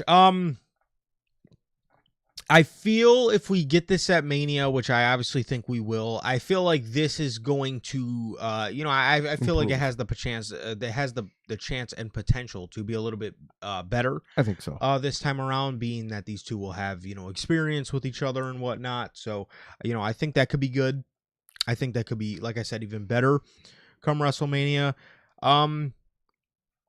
There was a Jessica Carr has kind of been feuding with Becky Lynch over the past couple months. I don't know if this is going to lead to a match or if this is just going to kind of be a Bryce Remsburg MJF kind of thing. Same thing. Becky got her Bryce Remsburg to fucking MJF, man. Yeah, 100%. So I don't know if they're just going to do that. I know Jessica does wrestle. She does, so I get like taking spots. So I don't know, again, if this is going to lead to some sort of match or something along those lines, man. But we have Becky undoing the turnbuckle pad. Jessica Carr got pushed into the turnbuckle pad, but then didn't sell it. It was interesting. Yeah, it was a weird spot. Yeah, because everybody like oohed and awed, like, oh shit, she just took out the ref, but then Jessica Carr was just still walking around. So I was like, wait, did she just pushed her into the fucking turnbuckle pad? She just tanked a turnbuckle shot. 100%, bro. She's a demon, apparently. 100%. So there's that. Literally right after that, Becky Lynch just kicked Jessica in the side of the head, and so she kind of went down. She went to hit AJ, but AJ ducked. So that went down. Jessica was obviously on the outside selling that, as we got Becky getting a steel chair, DDTing AJ on it for a near fall. We kind of came alive for that. It was a really cool near fall. That was good. That was a really nice near fall. They played around with the turnbuckle for a little bit more. AJ was dodging it, Becky was dodging it, and then Becky went to just straight up jump at AJ Lee. AJ moved. Becky went right into the turnbuckle. AJ was able to lock in the Black Widow, and Becky Lynch tapped out for an AJ Styles there you go title win. As AJ Lee wins the Women's Intercontinental Championship match, and it was a match that was good. Like I said, I personally didn't mind the match too much. I did think it started off a little slow. However, I guess that is kind of what to expect, being that AJ was not in a singles match for 11 years. That's probably a WWE problem. We probably should have, again, got her feet wet just a little bit before doing a match like this. However, I thought they did a very good ending. I thought they did, Becky Lynch just kind of trying to end AJ Lee with AJ, eventually kind of overcoming the odds. What happens at WrestleMania? Again, I'm assuming she just faces Becky Lynch in a rematch. I don't know if Becky wins the title back or not. It probably all depends on how much AJ is going to be around. But overall, I liked the match. I thought it was good, and I like the story they told. It was kind of just a continuation of the Becky Lynch and Jessica Carr stuff with AJ Lee in there as well. So overall I liked it. I thought it was fine for what it was. Most definitely, I thought it was fine. First half of the match I really didn't care about, and like I kept saying, that's why I wanted the singles match out of the way already, so you don't have to go through. Then, because I get it, like that's how you kind of have to have someone in the first singles match is like they get a lot of. They get beat up a lot, and they come back, and that whole thing. I get it completely. It makes all the sense, but like I wish they just would have done it already, got it out the way. So there is that. But that's why I'm actually very excited for their Mania match. I feel like it's going to be much more established people going into that match, and that's what I'm excited for. That's why I wish we got here.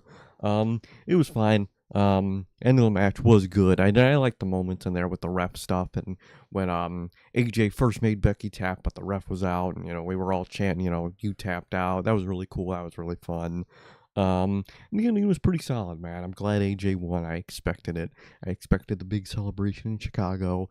That's what happened later, but yeah, man, it was fine. It was fine. I think their Mania stuff is gonna be way better. I certainly hope so, as we sort of did from a live perspective get the experience spoiled for us. We did. As about 10 minutes before the match ended, production just started bringing out a fuck ton of like pyro, like boards, those little pyro, boards that, they obviously put the pyro in. They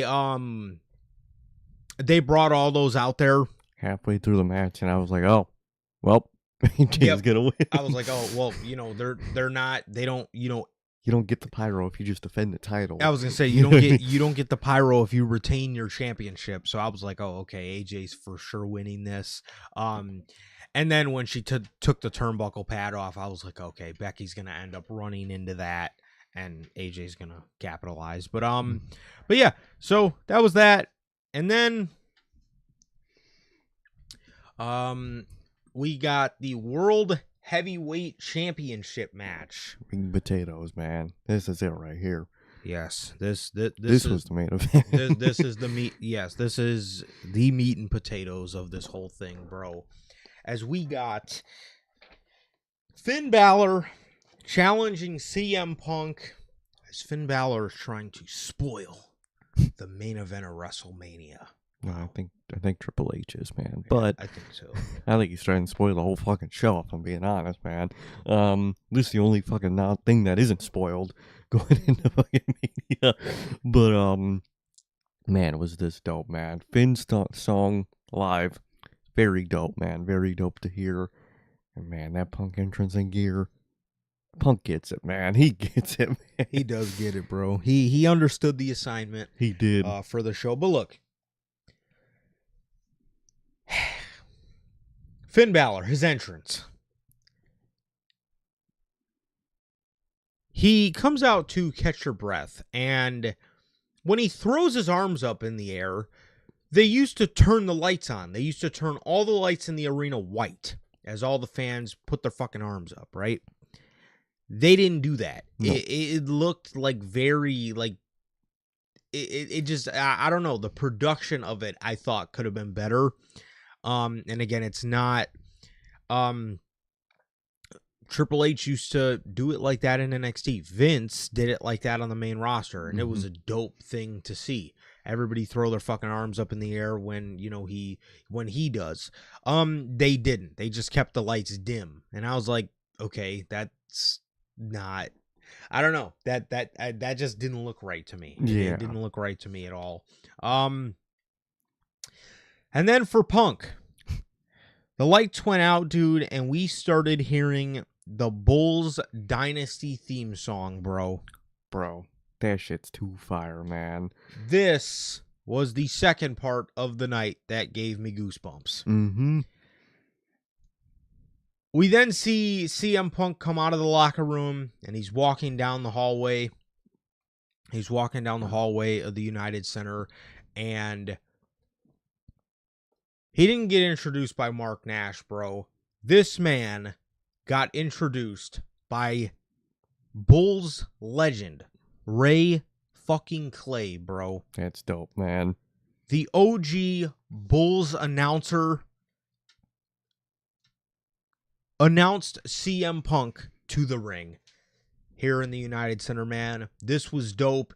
The Titantrons dropped championship banners for CM Punk's 4 championship reigns up until this point. That was so dope, dude. The Bannertrons, man. And it's got like the exact title for each man. Yes. I love that shit. That shit was so dope. Yes, bro. He had championship banners. As Michael Cole Oh, God. says, that is the Bulls announcer from the Jordan era.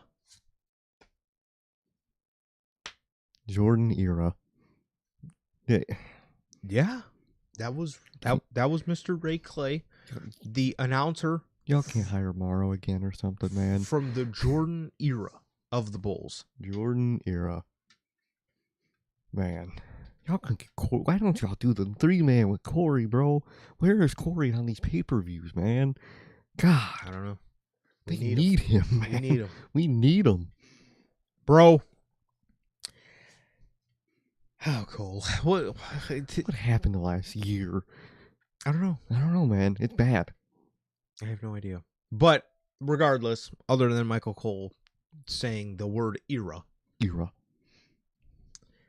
this entrance was dope. And then Punk comes out wearing Chicago Blackhawks gear. Man, it was red with the white black stripes on his kick pads. He also had it on his tights.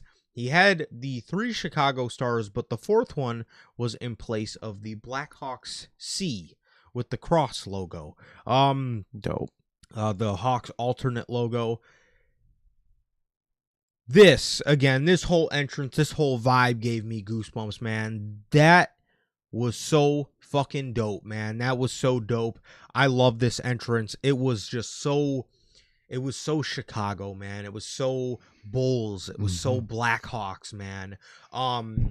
That Bulls Jordan theme song, man, when that hit, straight goosebumps, man. Dude. I was like, oh, man, he's about to fucking cook. I was like, he's about to fucking cook right now.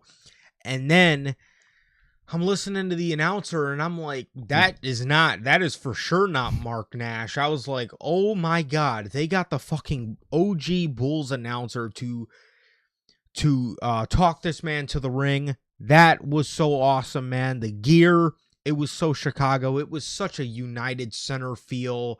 Again, it was such a Bulls and Blackhawks dedication, man, and I fucking loved it. He understood what he needed to do, and he knocked it out of the park for his first career match in the United Center. Yeah, first career match, man.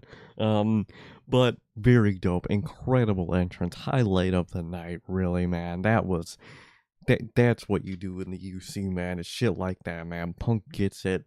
The fucking Bulls theme, the announcer, the entrance, man, the gear, the fucking Bannertrons. That he gets it, man. That shit was fire. That was so dope. I loved it. Got the goosebumps, man. That's the kind of shit I want to see, man. And that's the type of energy I wish this company had with damn near everything they did, man. Because you felt in that moment, man. That shit was dope. I loved it.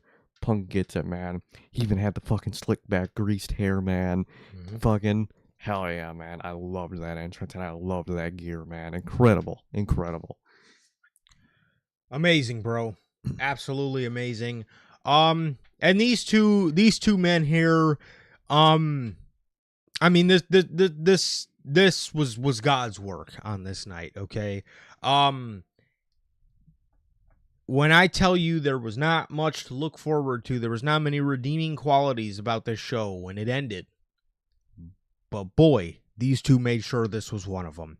They got 20 minutes to go out there and absolutely tear the house down. And they had an amazing match. They had an amazing match. CM Punk is CM Punk in the ring has been doing a lot of great stuff this year, at least with Finn Balor. Yeah. I think that's really all he's done in the Raw. There was Oh, the there's match the with AJ. Breaker. Oh my god, AJ I was forgot about dope. the AJ match.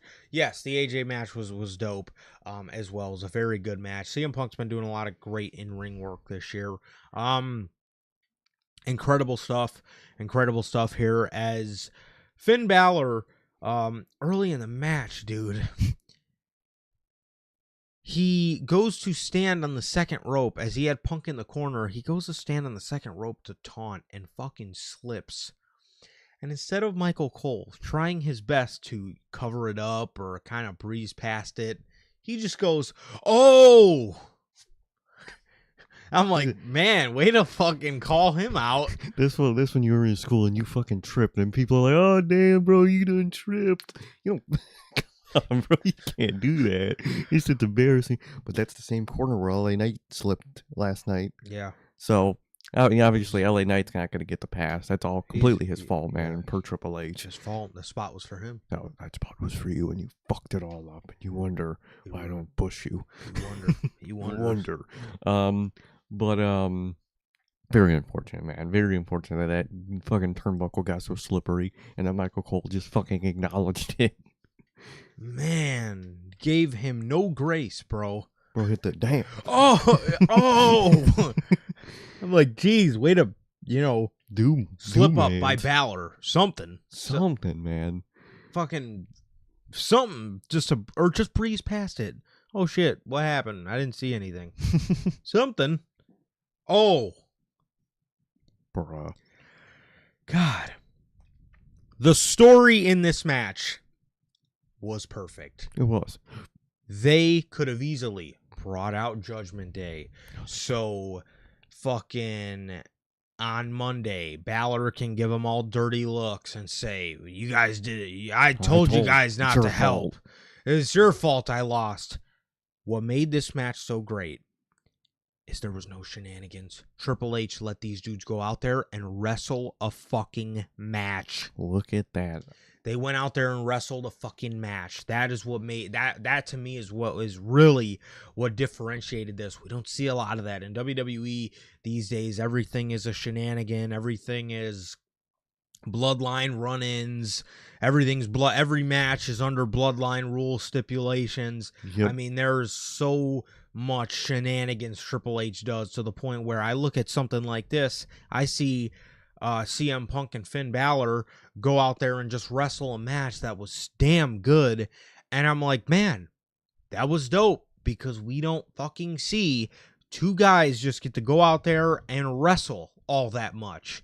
And I thought for sure, there was multiple points throughout this match where I thought, oh, okay, here comes the Judgment Day. They're going to come out right now. And again, this is just going to give Finn another reason to, roll his eyes at the group for the next 3 months before they tease something else that they never fucking do.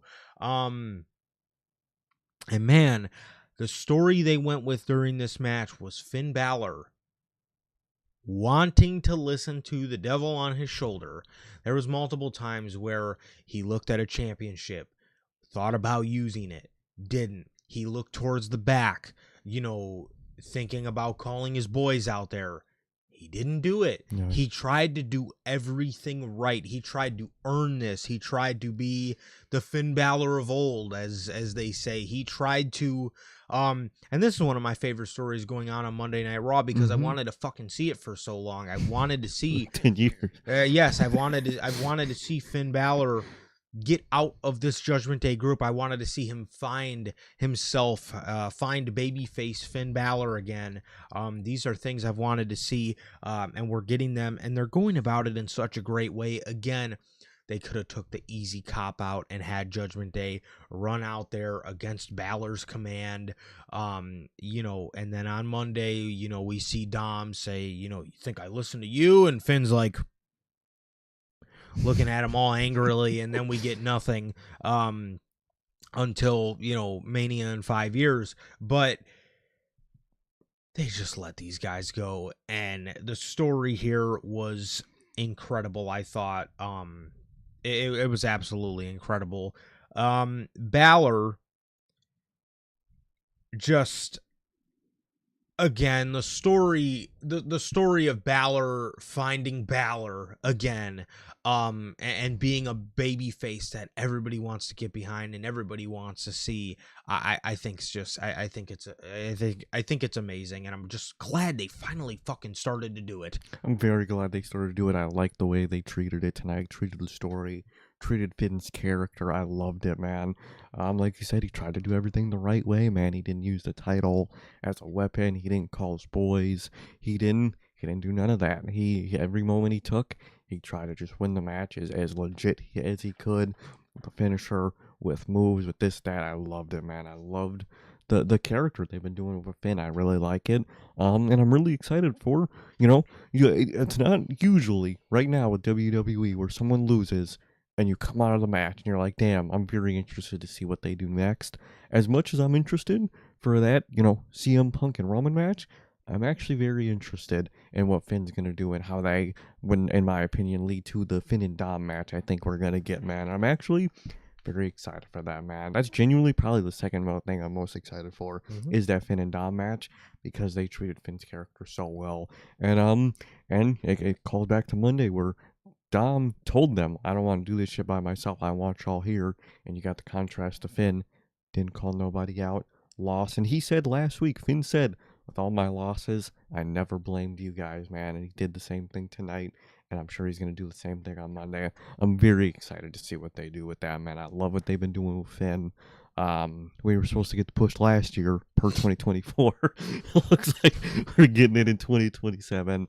And I really hope we get that. And I would love Finn to be IC champion come WrestleMania. I think that would be very dope, man. Especially if you build that scene back up again on Raw. You could do Finn versus Chad Gable. You could do Finn versus fucking Penta. That would be cool if you built him up again. Finn and Sheamus would be. Finn Miro. You could do a lot of great shit, man. Finn Oba. That would be insane, man. Finn Danhausen. Okay, and you killed it. But very happy with what we got here. Love the story, and love the match anyway, man. Very, very great. This was the best part of the night, man. I absolutely loved all of it. 100%, dude. Finn Balor went to hit a coup de grace on CM Punk, bro. CM Punk stuck a leg up and fucking rolled back, picture perfect, into a sharpshooter. Dope ass spot. For CM Punk, that was one of the dopest counters I think I've ever seen him do. Oh, 100%. That was an incredible counter. That's beautiful. The best coup de grace counter I've ever actually seen. That was incredible. 100%. 100%, dude. Finn grabbed the ropes. CM Punk was quick to get back on offense by actually hitting him with some Blackpool Combat Club stomps. Dope. And a GTS that would put Finn Balor down fair and square. Yep. In a clean loss. We didn't see Dom. We didn't see JD. We didn't see Roxanne. We didn't see Liv. We didn't see Raquel Rodriguez. Raquel. None of them. Nope. And as Punk was celebrating, Finn Balor walks up behind him and he, pushes him. He pushes him. He turns him around. And then he sticks his hand out for a handshake as CM Punk shakes the hand of Finn Balor as these two embrace. And Punk gave Balor his flowers in Ireland. And in Chicago, Balor returns the favor and gives Punk his flowers on his home turf. As, again, man, the second most thing I'm excited for at WrestleMania, and we're not even sure we're getting it yet, is Balor Dom for the IC Championship. Everything they've done up until this point has been tremendous, I've thought. Oh, 100%. I loved it, and I'm excited, man. I can't believe to say this, I'm probably most excited for the Judgment Day segment on Monday. Holy fuck. Yeah, you're right. My God. Besides, obviously, the Roman and Punk thing, other than that, is the fucking Judgment Day segment, man. What the fuck? Triple H, bro. How do you get to these points? I don't know, man, but I'm pumped. Brother. Yeah. Can't believe it. So yeah, that was that. And then afterwards, obviously, as Sir K called this out weeks ago. AJ Lee comes out. We get the big celebration in Chicago. Punk with the World Heavyweight title. AJ with the Intercontinental title. Apparently they're the new king and queen of Monday Night Raw. Really? There's no women's world champion on Monday Night Raw. No, exactly. No La Primera. No, nothing. Yeah. Nothing. La nothing. Isn't one of her nicknames the Dark Queen? Is it the Dark Angel? Dark Angel, my bad. I was going to say, ain't no way they call someone else the Queen. I feel like it's something like that. It's the Dark Angel, and I thought there was a Queen one, too. I swear I thought there was, man. But I think it is just a Dark Angel. But still, what the hell, man? What are you doing? That's, Who cares, man? I guess. Yeah. IC title is the most important. Yeah. King and Queen of Monday Night Raw. Boy. There you go. Yeah, so Finn and Punk killed it, man. Absolutely killed it. Loved what they did. So shout out to those two guys for absolutely delivering in what was a show that needed fucking something to deliver. Exactly. This was great. Punk was bloodied at the end of it. He looked dope. He looked real dope. It was great. Great stuff. So, with that, man, we got a word from our sponsor here at NHP. We got a word from none other than W Energy, man. W is an energy drink loaded with vitamins and nootropics formulated to improve focus without getting the jitters. W is a clean formula, sugar-free, zero-calorie, free from fillers and artificial colorings, with 150 milligrams of caffeine per serving.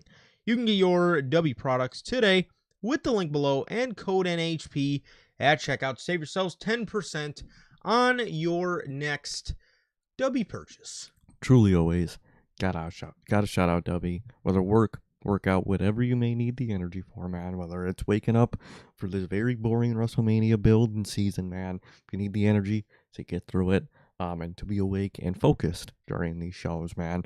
No other than W, man. It'll keep you energized, it'll keep you focused, and it'll taste good all at the same time. Truly always gotta shout out W. Yes, sir. Yes, sir. As always, thank you and shouts out to the great people over at W, the official sponsor of your boys here at Notorious Heels, man.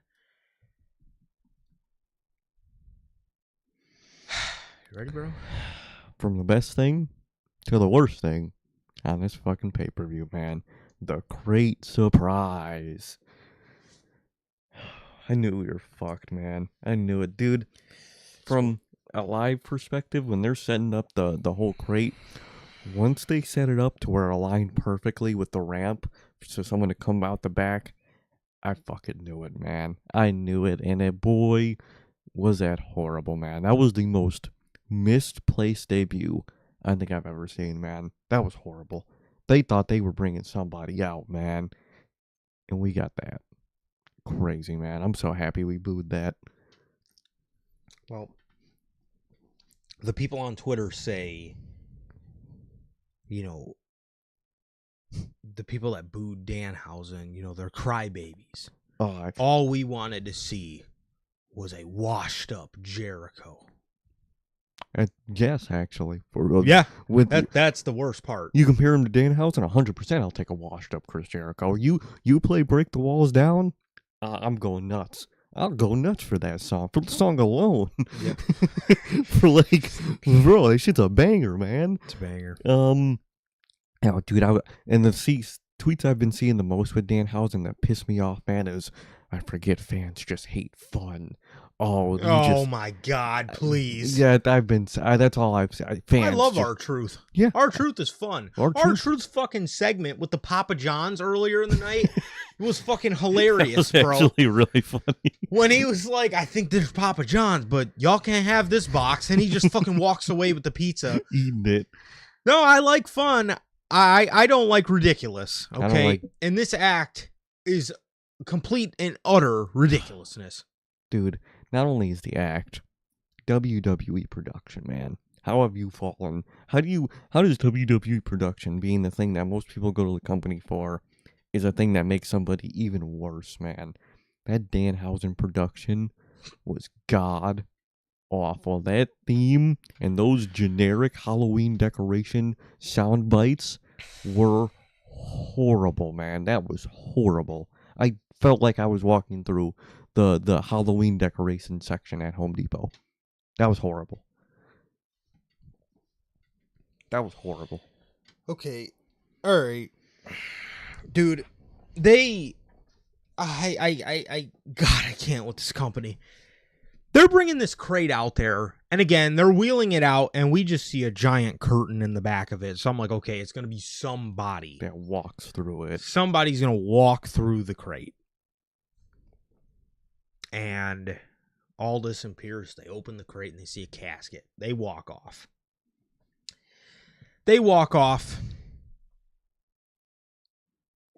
And I'm telling you, as soon as I heard a casket creaking, as soon as I heard a creaking noise, I was like, it's going to be Danhausen.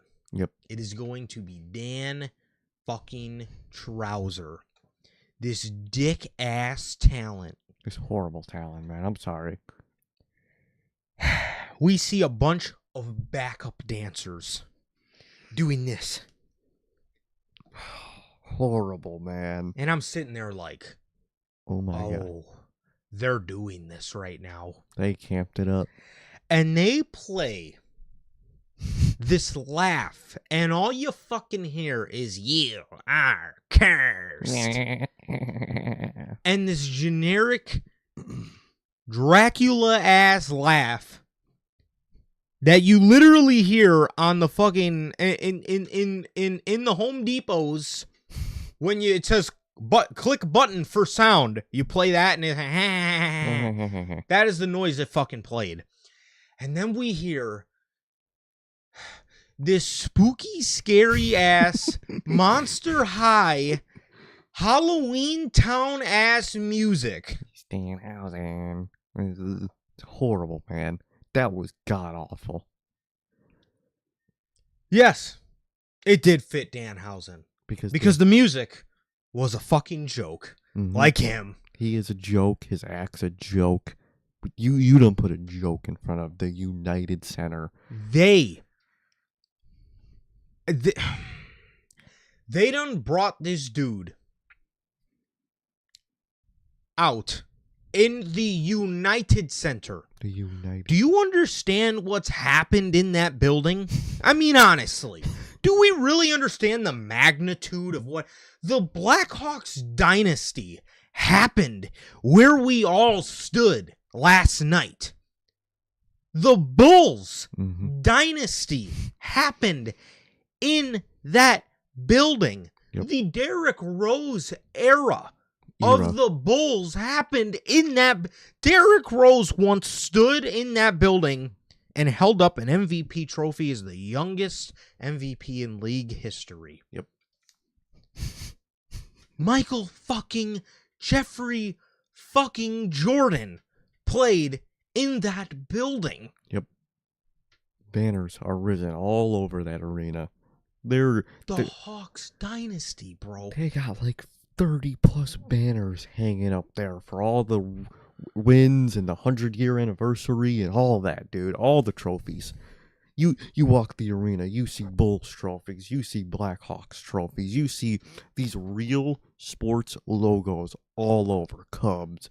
They're not even playing there. They don't even play that. And you see all their fucking logos hit up.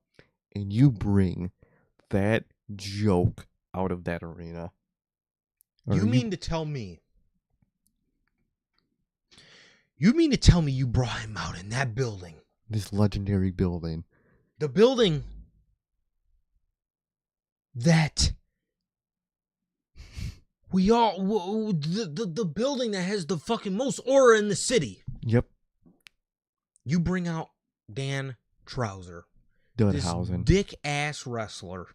This dick-ass joke. You brought him out in that building? You brought him out in that fucking building? The building that fucking Derrick Rose gave the fucking city hope in? That building? What the fuck? Paul, are you out of your rabid mind? What is going on? What is going on? That was disrespectful to the arena. That was disrespectful to the aura of that arena. Mm-hmm. You done brought out. We just watched CM Punk come out to the with the Bulls announcer and the fucking Bulls theme song, and he dropped his own banners in the arena. And you come out to that. And then the very next segment, before the main event, you bring out this fucking joke. Oh, dead ass. I would have took Jey Uso yeeting rather than Dan Trouser. I would have. I would have too. I would have rather ran it back and yeeted in the chamber than bring Danhausen out there, bro. That's how much of a joke this guy is, and how disrespectful his existence as an act is. That is horrible. And I can't express enough how much it pissed me off. They brought him out there in that arena. You couldn't have done this at any other fucking arena. Any other place in the fucking city you could have done this shit at. Any other fucking place. Allstate, who cares, you know? You bring him out in Jordan's arena, in Rose's arena, Mm-hmm. in Jonathan Tay's, Patrick Kane's arena. Yep. That's where you bring him out? You bring this fucking joke out in front of my people. My folks. And I gotta say, I'm so proud of us because me and Sir K immediately started booing. Oh, I was booing. And I'm sitting there, and you kind of hear a little bit of a pop for him. Right when he appeared, he comes out there with all of his dancers. They get in the ring. He goes and gives Michael Cole a cup of teeth. I guess that's his thing. He gets in the ring and curses everybody. A puff of smoke comes up, and he fucking goes away. And then you just hear a array of boos. Because what the fuck was that? You done. Listen, if you just did that with no preemptive great hype up, whatever. You know what I mean? Whatever. It's a lame. It's a random spot. But like, you done hyped this shit up for a month of a big great surprise in the United Center on the build to WrestleMania. And you bring out, like what Logan says in the comments, someone who's just gonna walk around backstage and fuck with people in backstage segments. That is what this man is going to do. You hype this shit up like crazy for Danhausen, for a nobody. You hype this up away. You set yourself up for the biggest failure you could have had. And I'm so glad we booed that motherfucker. I'm so glad, because dude sucks. He sucks. His act sucks. His wrestling sucks. I've been waiting to say this, man. You can never call AEW All Friends Wrestling ever again. You can't ever say that for AEW ever again, because he literally just got hired because he's Punk's boy. That's it. Why else would he debut in Chicago? Because he's Punk's boy. That's his friend. You can never call it All Friends Wrestling ever again after this. Fuck no. I don't want to hear none of that shit ever again. I don't want to hear any of it. You brought this guy in because he's CM Punk's friend. And then, this is something I've been waiting to say. If Tony Khan did the same thing, everybody would have shit all over it. Yep. Another thing y'all would have shit all over Tony Khan for. Look at how they've handled specifically these two names, Royce Keys and Dan fucking Dickhausen. Dan Trouser, Royce fucking Keys, and Danhausen. If Tony Khan brought them in and did not use them the same way he hasn't used Royce Keys and the same way he's not going to use Danhausen, y'all would shit all over him for it. Why are these two names specifically not in NXT to get familiar with the audience? And Royce Keys was a little bit better. I mean, they were in Saudi Arabia. He would have got a better pop in the States, I think. But, like, overall, you know, it's not him. It's not necessarily him needing NXT. It's NXT needing him. 100%. As far as Danhausen, no. You bring him to NXT so people can maybe warm up to him by the time you want to bring him up. Dude. You done brought him out in the build to WrestleMania in the United Center. The United Center, bro. If this was, like you said, if this was Tony Khan and AEW, people would oh, what a waste of a sign. Tony Khan just to waste his money with hiring his employees' friends and his favorites' friends, and you would have never heard the end of it. That's what happened when Danhausen first got signed to AEW, was he was CM Punk's friend. All friends wrestling. Same thing happens. Where's that same energy here, man? You can never say all friends wrestling ever again. I don't care. Nope. I don't want to fucking hear it. I do not want to hear it. It is the build to WrestleMania, in which a WrestleMania that you better get the fuck on. You better get on with it. And your priority is hanging a fucking crate around for a month, and it ultimately ends up being Danhausen. Danhausen. Someone, like, again, who Logan said, is just going to walk around in backstage segment and curse people.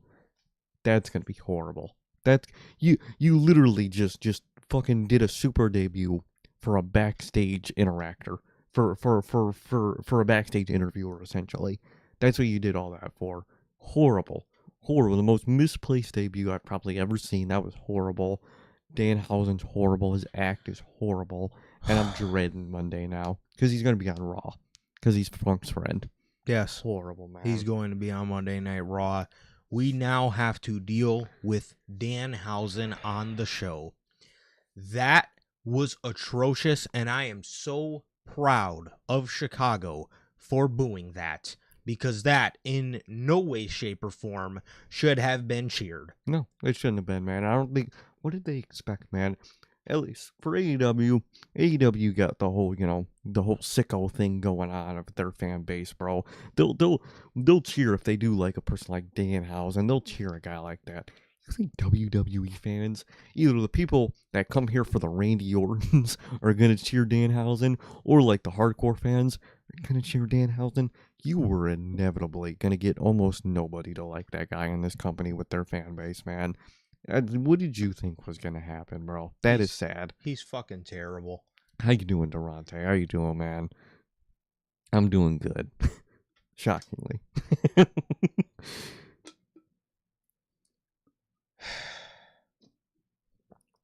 Disrespectful, man.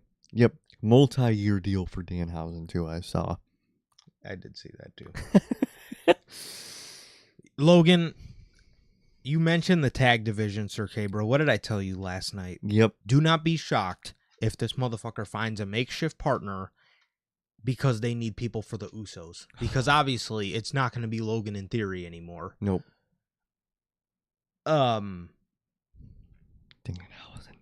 This is fucked. You brought this dude out here on the build to WrestleMania, and this build to WrestleMania looks so fucking horrible. I can't even describe to you. And this is your priority. Oh my God. This is your priority. You're bringing Dan Trouser out here. What? He is gonna curse Chad Gable, and that's how he's gonna get revealed as the unmasking, and he's gonna be no longer El Grande. He's gonna curse Chad Gable, man. I mean, at least we get Gable out of the mask. It sucks that fucking this idiot had to be the one to do it. They should have took him out of it fucking way before this. Should never put him in it, realistically. Yes. But, oh my, dude, I'm expecting the absolute worst from him cursing people, dude. Dude, I'm expecting the absolute fucking worst. He's gonna probably curse Finn Balor. He's gonna curse fucking... Can he curse Triple H? Can he? Yeah. Please? Please. Bring a magnet or something and curse him. Something. God. Fuck, bro. I just can't believe it. I genuinely can't believe they done trotted this dude out here in the United Center. on the build to WrestleMania. On the greatest arena in America, man. You didn't do this, man.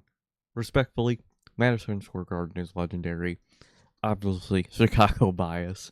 I'm taking the United Center. I'm taking the UC, bro. Respectfully, I get it. I get if you say MSG, I get it. For Chicago native, gotta say United Center, man. And you put Danhausen in. So it's either, for people, UC or MSG. Either way, you put Danhausen in the either best or second best arena in all of America. You put Danhausen's debut in.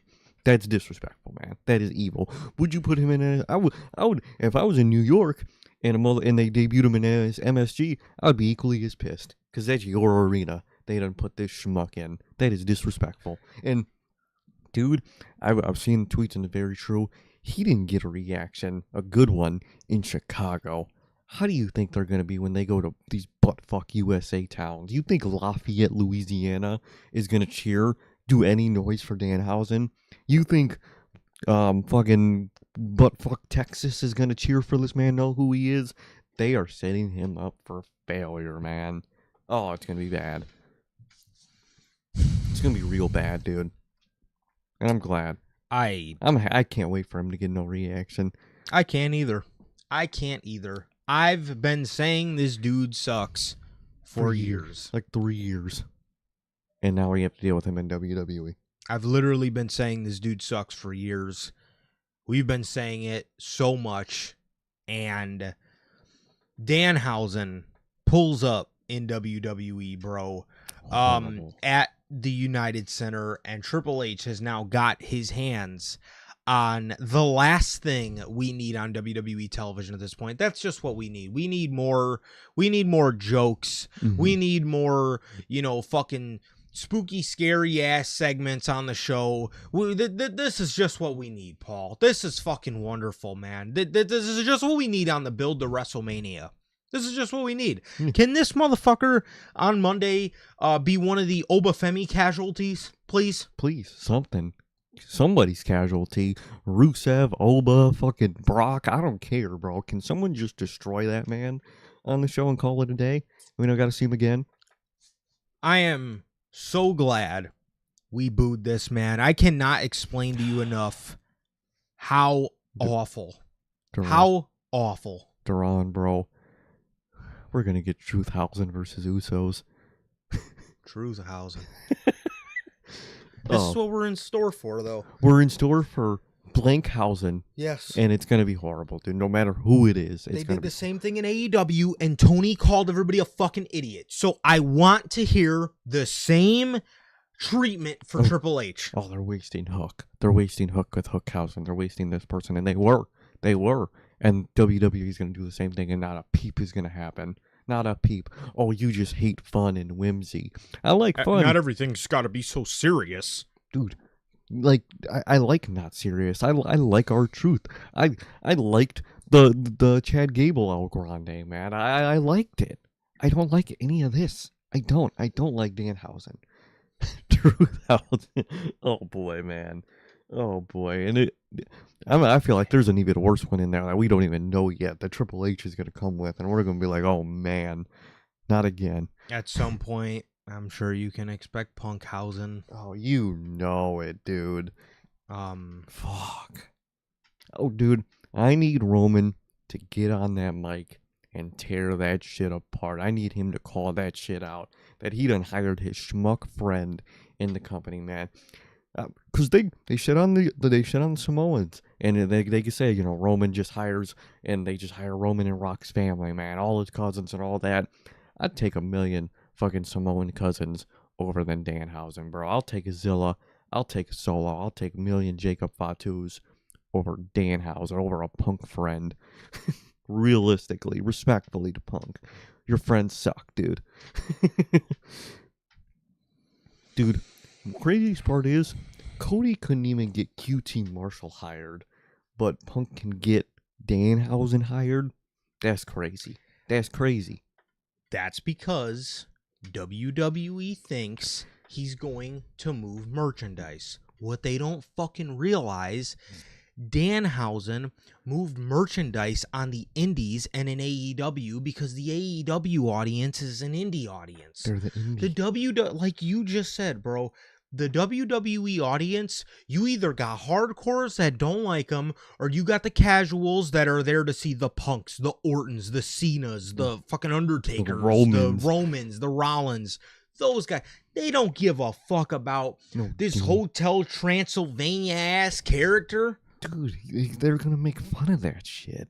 You don't think they're gonna see? You don't think casuals are gonna be who are watching for the Roman segment gonna see Danhausen and be like, bro, what the fuck is this, bro? Is this what these wrestling fans watch? Yes, that's what you get. You gotta is this what wrestling fans watch, dude? In your company now, great. That's exactly what I wanted.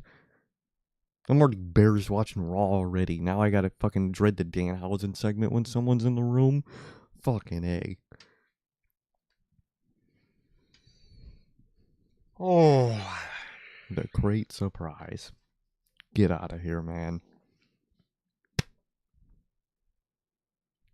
How the hell did we go from New Day segments on Raw to Danhausen segments on Raw?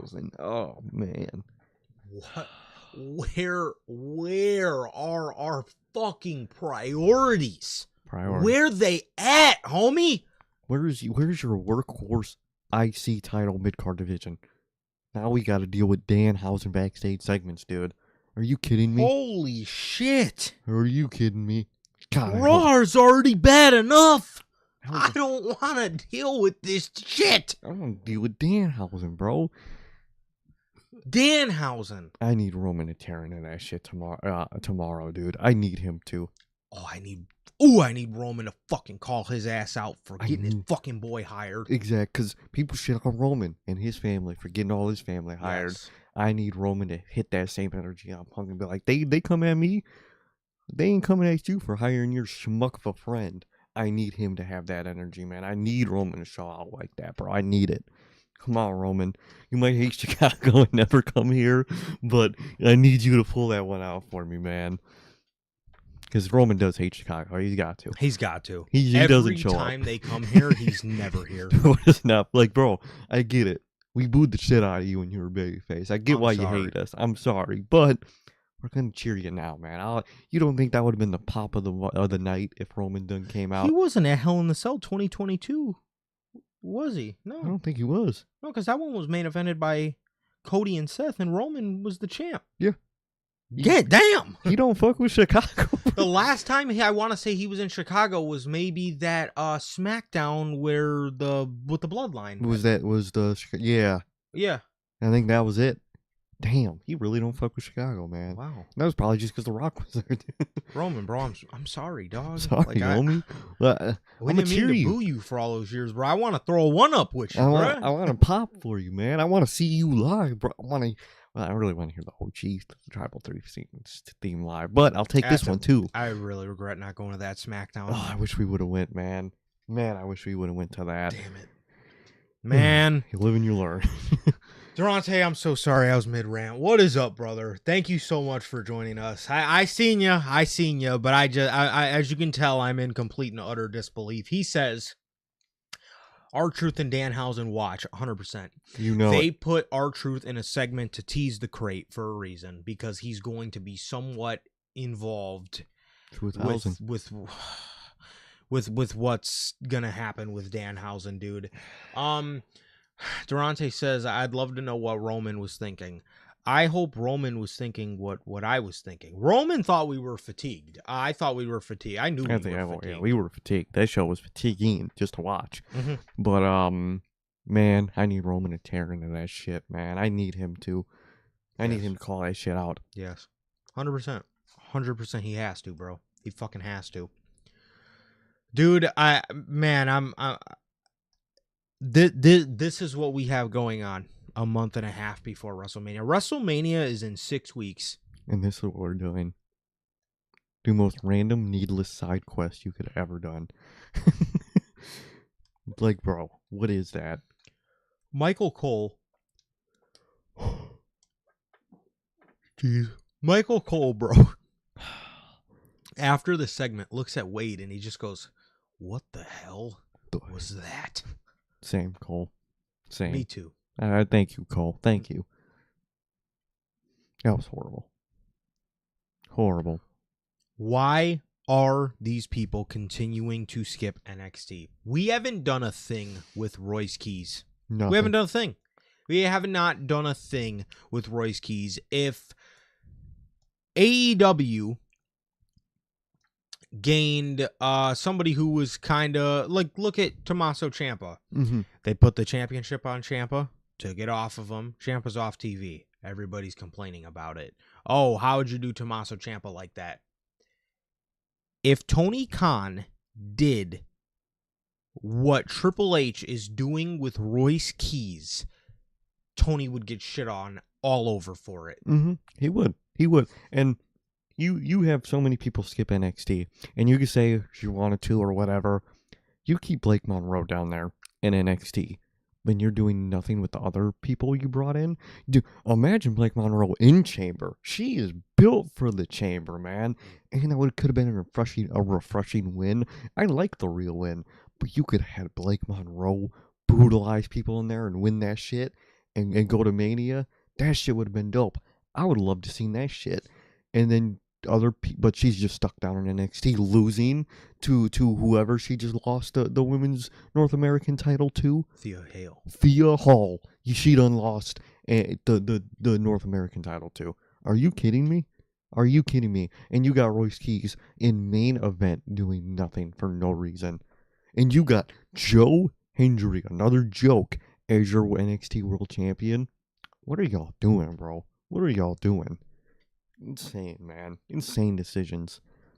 Absolutely ridiculous. Why you are letting these people skip the main roster, but you're putting good people down there is completely ridiculous to me. And also, why does he get to keep his name? Yeah. Why is he Danhausen? Why isn't he fucking Doug DeMiro showing up on the show? You know what I mean? Why does he get to keep his name? Well, Hobbs could obviously use it. You showed it. But you just change it? Makes no sense, man. Makes no sense. They hired him because they think they could spite AEW and be like, oh, well, WWE treated him right. You ain't getting that with Danhausen. This audience is not built for a Danhausen. You could obviously tell by the biggest crowd in America not liking the guy. You're fucked everywhere else you go. They're screwed. Fucked. And I can't wait. For him to get no reaction anywhere. Disrespectful.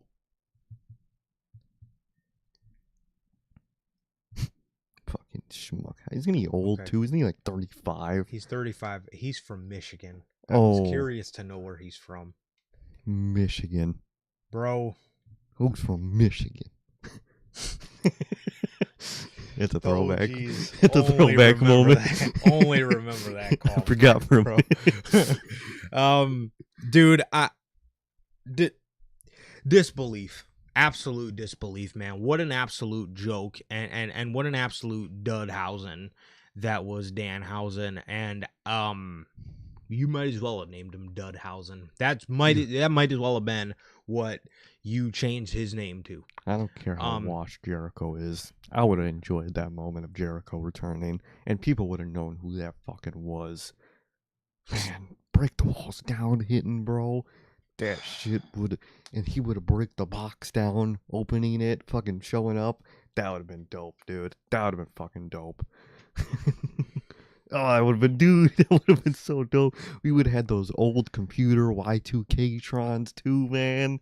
Ooh, I'm actually kind of pumped for the production of Jericho when he comes back, man. I really want to hear Break the Walls Down again. And two, he debuted in WWE in Chicago. Bro, like... God damn it. Come on, bro. I would have fucked with him, man. I would have fuckked with it. That would have been dope. 100% took a washed up Chris Jericho. And bro, still washed, too. And that's the worst part. Over Loserhausen. Literally. That was terrible. That was disrespectful. That was disrespect. In the arena that Derrick Rose gave the city hope in, you debuted this fucking loser. Disrespectful. That was terrible. That was fucking terrible. I hated that. That was my God, that was so bad. That was so bad, man. God, I can't. I can't believe you, Paul. I really can't believe you. I really can't.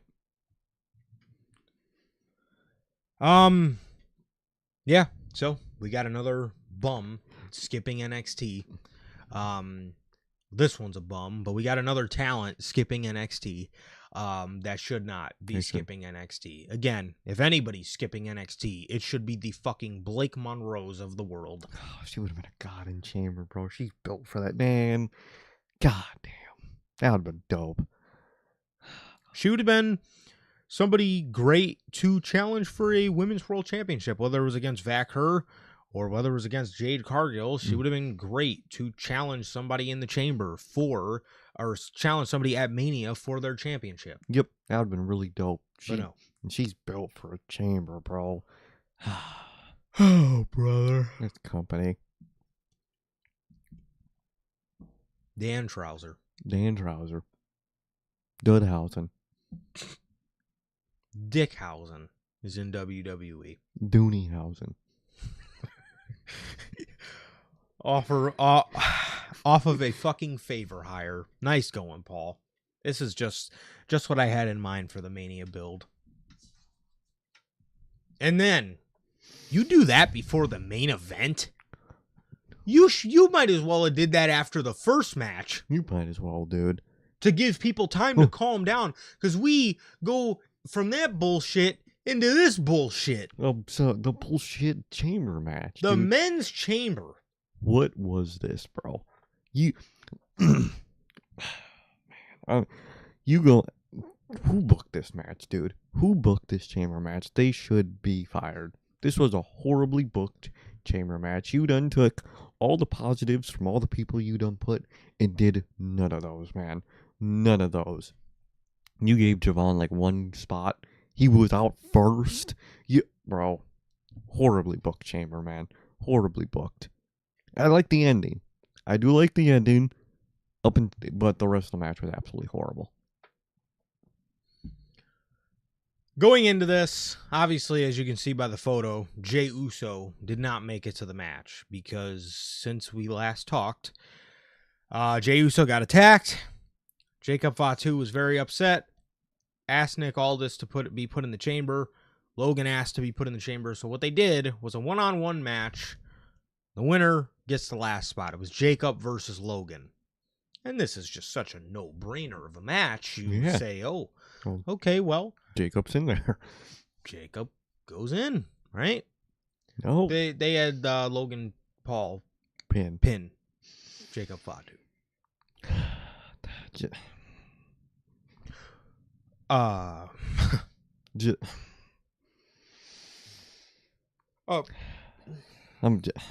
What do you say, dude? What do you say? What? Oh my God. What do you say? You had Logan Paul of the Vision pin Jacob Fatu to be in this match instead of Jacob Fatu. You could have replaced Bronson Reed, who was going to be the heavy in the match, with Jacob Fatu, who would have been the heavy of the match, and you just didn't have one throughout the entire match. You had nobody.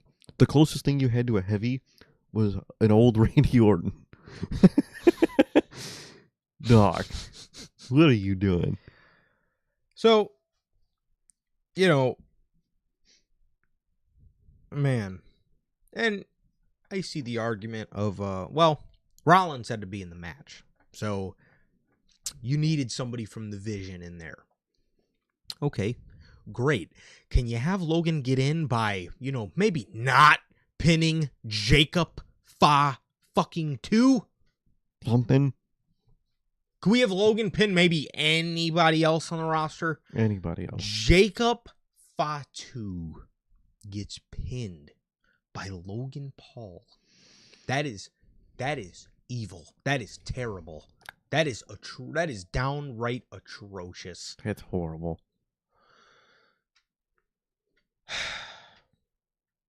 So they put Logan Paul in the match for no reason. When you already have your spot guys like Javon in the match, you don't need a Logan Paul in there. You don't. And the worst part out of all this, injuries have led to us getting more than likely, a WrestleMania rematch of Logan Paul versus Seth Rollins at WrestleMania. Bro, I like the Seth return. I do. I like the moment. It was a great moment. Pop of the night, it was. But if that's the match we're going to get, should have just saved him till after Mania, bro. You should have just saved Rollins till after Mania. Have that moment that you did on Chamber at WrestleMania. Huge moment. Huge moment. But you didn't do it. You could have had the Usos face Theory and Logan, and the way the Usos retain is the mask. You do the same thing you did tonight with the mask guy, but in the tag match against the Usos. And boom.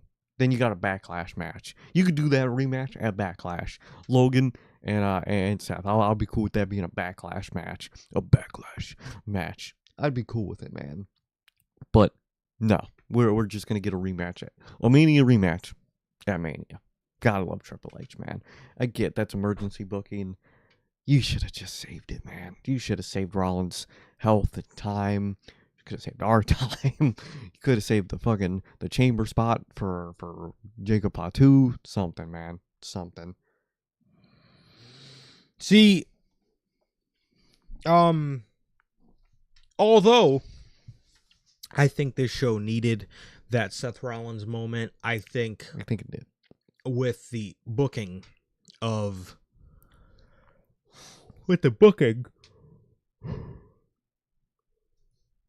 having to be Logan Paul versus Seth Rollins again at WrestleMania, you probably should have just kept him off. You probably should have just kept him off until the night after WrestleMania. And what you could have done to still, pop interest or peak interest or whatever, what you could have done is put Obafemi in the Chamber, but have the guy to come out and get the big pop be Brock Lesnar as he attacks Obafemi. Then maybe he reveals, nobody would, I walked up to everybody. What did they say on Monday? Brock walked up to everybody, but everybody was basically too pussy to stand up to him. And you could add Brock say, I realize I never walked up to you. Something like that. You could have done something like that. We have Logan Paul. If you watch the show, Seth Rollins will be at Mania. He will be. If they did this last night and he's not at Mania, then they really done fucked up. Then we have a problem. That would be really bad. We are more than likely getting Logan Paul versus Seth Rollins at WrestleMania and a WrestleMania rematch. Oh man. Oh man. Yeah. So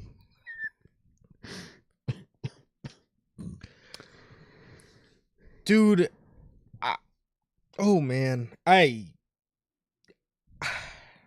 man, that is, I don't know. Listen, yeah, like you said, man, I get wanting the Seth moment here, and it was really dope, and I really liked it. It was the pop of the night. It was. The show, the crowd needed that. We needed something. We needed to be fed something special, and that was, and I liked the way they did it. I liked the vibe of Seth that we got, but like timeline wise, you should have done that at Mania. You should have built a better Chamber where you didn't need that moment and have that Seth return at Mania on the grand stage, man.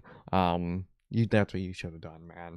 And and the match is gonna be fine. I mean, it was good the first time, and it's gonna be good the second time, man. But like, you know what I mean? What is that? What is that? Like, this isn't even the vision that turned on him. You know what I mean? It's the replacement vision, and like you could play that up like, oh, this is the group compare. I wanted to come back and I wanted to face, Bronson and Braun. That's who I wanted to face when I come back. But now I gotta face you, and yeah, it's whatever. But like, you should have just saved Seth, man. You should have saved him for when Braun was healthy.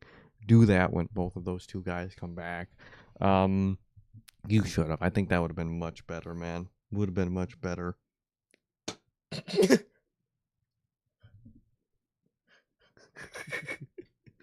Okay. I mean, better than Logan. It's better than Logan, but like, Okay. is that worth his health? You know what I mean?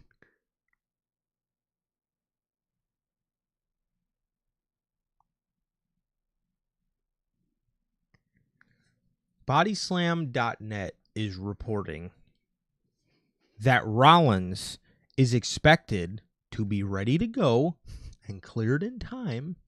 Doesn't look like that's May, but for WrestleMania.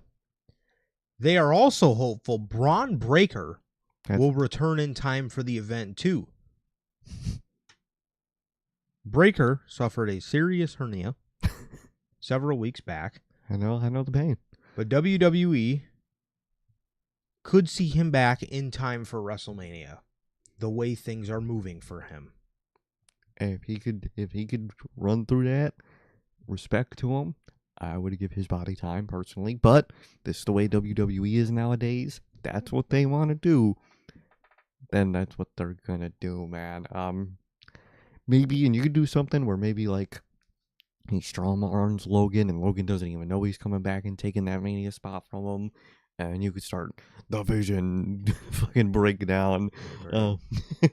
But man, if he can make if he can make it to Mania, that is impressive. I would save his health. But modern WWE doesn't save anybody's health. They return people as soon as possible when they're hurt, even. So I wouldn't be shocked, man. I wouldn't be shocked. We'll see in the build. But you know, we'll see, man. I don't think we're getting Bad Bunny versus Logan Paul at this WrestleMania. Why would that happen at that point? That's going to happen at the next Puerto Rico show. Yep, or maybe that Italy show, something like that, but not at fucking. Not at Mania. And I think we'll see Breaker before Money in the Bank, man. I don't know who we got here. I don't know if it's Giovanni Vinci giving us our news or something, man. But thanks for the news and thanks for the plug, I guess. Might be selling us oregano, but I don't know. I'm fucking tired of you. Oregano. You know what I mean? You know what I mean? I think we're getting sold oregano right now. But thanks for the sale, man. Thanks for the dub. Hey man, my brother, Grandmaster Solus.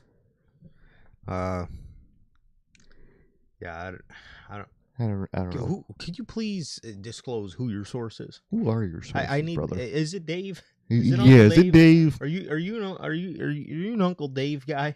If you're Uncle Dave, man, oh boy, I don't know who your sources is, man. I don't know. I don't quite know either. But if Breaker's able to make it back, I think that's best case scenario. That probably ideal being with his injury? No, I would probably keep him off unless this man is like Super Cena and is able to get cleared. According to Uncle Dave may have been right again. Uncle Dave reported a couple weeks ago that Seth Rollins and Braun Breaker are, and I quote, working their asses off in physical therapy. He may have been right. Uncle Dave may have been right again. He may have been right, man. But Breaker, man, if he is able to make it back in time, again, that would be best case scenario for Braun, it would be best case scenario for the Mania match. For Braun, I would probably just keep him off, just because you don't really want to mess with that, especially not that kind of injury. No. That could lead to something very serious. So exactly. I would just kind of let that heal. Especially Braun, he's a very intense guy. Mm-hmm. You don't want to really be messing with that kind of stuff. However, so overall, I think it'll be the Logan match, man. But if it is Braun, that's wild, man. That's wild. Yeah. Logan and Seth, again, that is just you know Seth, he don't give a fuck.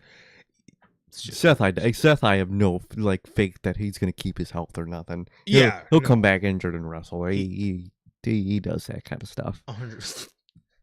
100%. Yeah, Seth no questions coming back. 100%. Injured or not. Might not make it to SummerSlam. You never know with him. But yeah, he's not making it to Summer. Well, he'll get injured after Mania, and then he'll still be injured for SummerSlam, but work the show anyway. Well, probably work the show anyway, man. Yeah. So, the men's chamber. Oh, boy. Started off with Javon Williams. Javon Williams. Javon Williams. Boy.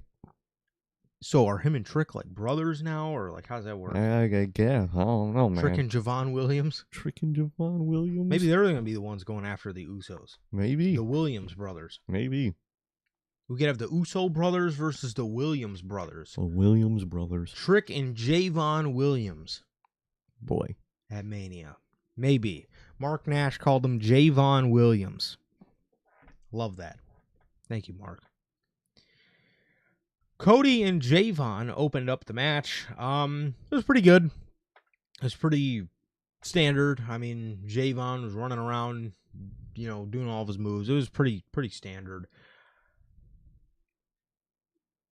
Javon went to jump off the top of the pod. LA Knight followed him up there and gave him a BFT on top of the pod. It's pretty dope spot. Very cool. Pretty dope spot.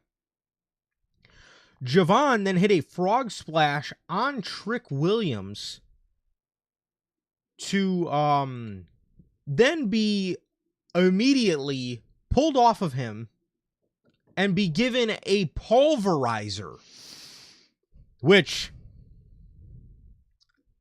that move needs a lot of setup because Logan did it fast here and Javon damn near landed on the top of his head, bro. Damn near. Pretty Exactly. much. Like, again, it's a cool move, but like, I think it's too risky, man. I think you might have to. That's got to be out. like a special finisher. That's got to be a real special finisher, man. Because doing that too fast is gonna hurt somebody. 100%. Yeah, that's got to be like the punt. Mm-hmm. You know what I mean? Like every now and again, Logan pulls out the pulverizer when he needs to. It takes a lot of setup. Exactly. But yeah, so that looked very rather risky to do. So Logan has one elimination. LA Knight and Randy Orton are going back and forth, and LA Knight goes for his double roped elbow drop. And my guy, LA, so he picked the wrong corner, man. Slipped on the top rope. Damn it. And I said, oh, brother. He'll never live it down. This backstage. is going to be on Unreal. Yep. Triple H, it's going to be the same thing for Money in the Bank. Triple H is going to say, LA, that's not what we do. It's not what we do. I give you this moment for you. That's not what we do. You were supposed to hit the and come off the top rope, and elbow drop him and hit it like and you were supposed to fucking do that shit, man, and you fucked up. LA, the whole spot was designed for you, and you fucked it up. You fucked it up. You were still gonna get eliminated anyway, but the whole match, everything we built into what we do, was for that, and you fucked it up. And you fucking ruined it. I don't care that Finn slipped on the same corner earlier in the night. You fucked it up, Light. It's all your fault. This is why I don't book you. This is why you get in your way. You get in your own way. Every year. Every time I try to do something with you. Now you won't be at the show of shows. Now you're going to be saying the crowd count at WrestleMania. They're going to have LA Knight fucking announce the crowd attendance at this point. Our attendance sucks, yeah. You know how they always pull that Lashley clip of, when someone ain't doing shit at me? Yes, bro. And it's Lashley fucking walking out there doing his pose and hitting the Andre pose and holding up the trophy. That's what they're going to have LA do, bro. They're going to have him say the fucking attendance count and call it a night. Nowhere near last year, yeah. Yeah. Yeah, I'm not going to book you, yeah. Everything. We booked this arena for this spot. And you ruined it. You fucking ruined it, you asshole. Your producer won't be held accountable for this at all because this whole match sucked, but You're going to be held accountable. I don't know. Because the crowd, they were so into this whole show. Did you hear them for Danhausen? They loved the show. But when you did that, it took them out of it. I have my buddy Bruce Pritchard, Kevin Spacey, treat Abyss like shit when he's the best producer for no reason. But my producers that produce this match, you guys are great. I'm not going to critique you at all. You guys produced LA to do the spot. He didn't deliver. He didn't perform how he should have. What an asshole. Backlash. That was my Batman attempt, and I failed. Fucking Triple H. Trying to beat Batman. As soon as LA slipped. Oh, I was like, oh, man. Oh, no. Right after He got rolled up He got and eliminated by Logan Paul. up. The girl next to me Hilarious. popped the fuck out of me because she looks at her boyfriend and I just hear her say, "Oh, Triple H called that one in." Man. I have a video of LA Knight leaving the Elimination Chamber. And you just hear my commentary in the background. You can just hear me in the background saying, "Look what you fucking did, Paul. You made him sad, Paul." And he looks so sad. He's got his hands on his hips. He's shaking his head. He's like, "Oh, this fucking company sucks." It's like, man, I don't think they're ever gonna push me, man. Fuck. I think they are, man. God damn it. As soon as he slipped, I'm telling you, dog, I said, oh man, man. Triple H ain't gonna let him hear the end of this shit. That was just pure sadness, bro. 100%. 100%. I was like, oh, brother, Triple H is not letting him hear the end of that one. Look, bro, LA, you slipped on the rope. It's all good, brother. It's all good. You made up for the spot. You're still a hell of a talent. Don't let your booker get in the way of don't let your booker get in the way of your confidence, man. And you can start to see, man, at least the way he was leaving, dude, he looked so defeated. He looked so just like whatever, dude. Like, man, that looked sad, man. That's fucked up.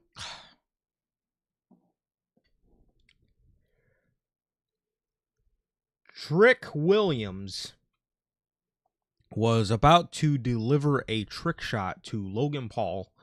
Logan countered it. Trick fell back into a crossroads.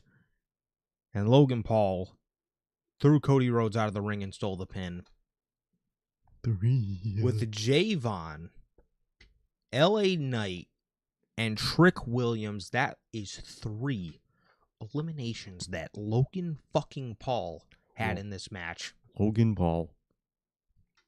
Could have been Jacob Fatu, but no. And 2, like, if you look at this match, like, let's say LA is about to face Brock Lesnar. Or a guy like Trick Williams, somebody who could maybe use a little bit of the steam. Why weren't they the ones to get the most eliminations? And then let's say, like, Logan was about to eliminate Cody. And then you do the masked man thing. Yeah. You know what I mean? Because Seth sees, like, oh shit, he's about to eliminate the favorite to the match. Now I'm gonna come in. Mm-hmm. No, they just book Logan to be I'm sorry, you have to pivot. You can't just give something like that to Logan Paul. Just to Logan Paul. Trick can use it. So many people in that match. If LA Knight's about to face Brock Lesnar, don't you think it would have been cool for LA to, maybe look a little dominant before a match with Brock, other than a complete idiot? Get 3 eliminations. Say I eliminate 3 people in the chamber. Now he just got eliminated and he's just gonna go get buried by Brock for no reason. Man. I mean, this was about as stupid as the fucking interaction me and you seen with the fucking United Center worker and the fucking dude in the wheelchair. It really was, man. Me and Sir K, I forgot to mention this in the intro, bro. I'm sorry, it's not fucking funny, but it's fucking funny. Bro, me and Sir K are leaving the arena, right? And there's this dude in a mobility cart. He clearly can't walk. This United Center worker. Me and Sir K are walking past, and this chick just fucking says to him, "So, did you get up here by the elevator?" Nah. I was like, bro, ain't no way. He walked. My boy. He floated. My boy just took the stairs. Nah, he. That's insane, dude. Why would you ask him that, bro? The worst part is she sounded so confused, bro. She's like, oh, so she was legitimately like shook by like how he got up there. Like, homie, y'all got, every place has to have elevators. Funniest part is there was an advertisement for, I think, Honda, where there was a literal car on the second floor of the United Center. Yes. Lady, how did they get the car there, but he couldn't get up there? They got a whole SUV. They got regular elevators. They got freight elevators. This is an arena. You work here. Like, what? You don't know there's an elevator? Dog. Bro. That was foul. Oh, my goodness. That was some next level tomfoolery right there. That was about this chamber booking was about as stupid as that confrontation. It's that moment with that lady. So did you get up here by the elevator? No. No, I floated. I fucking used my webs and I fucking sprung up here. I could teleport. I teleported right up here.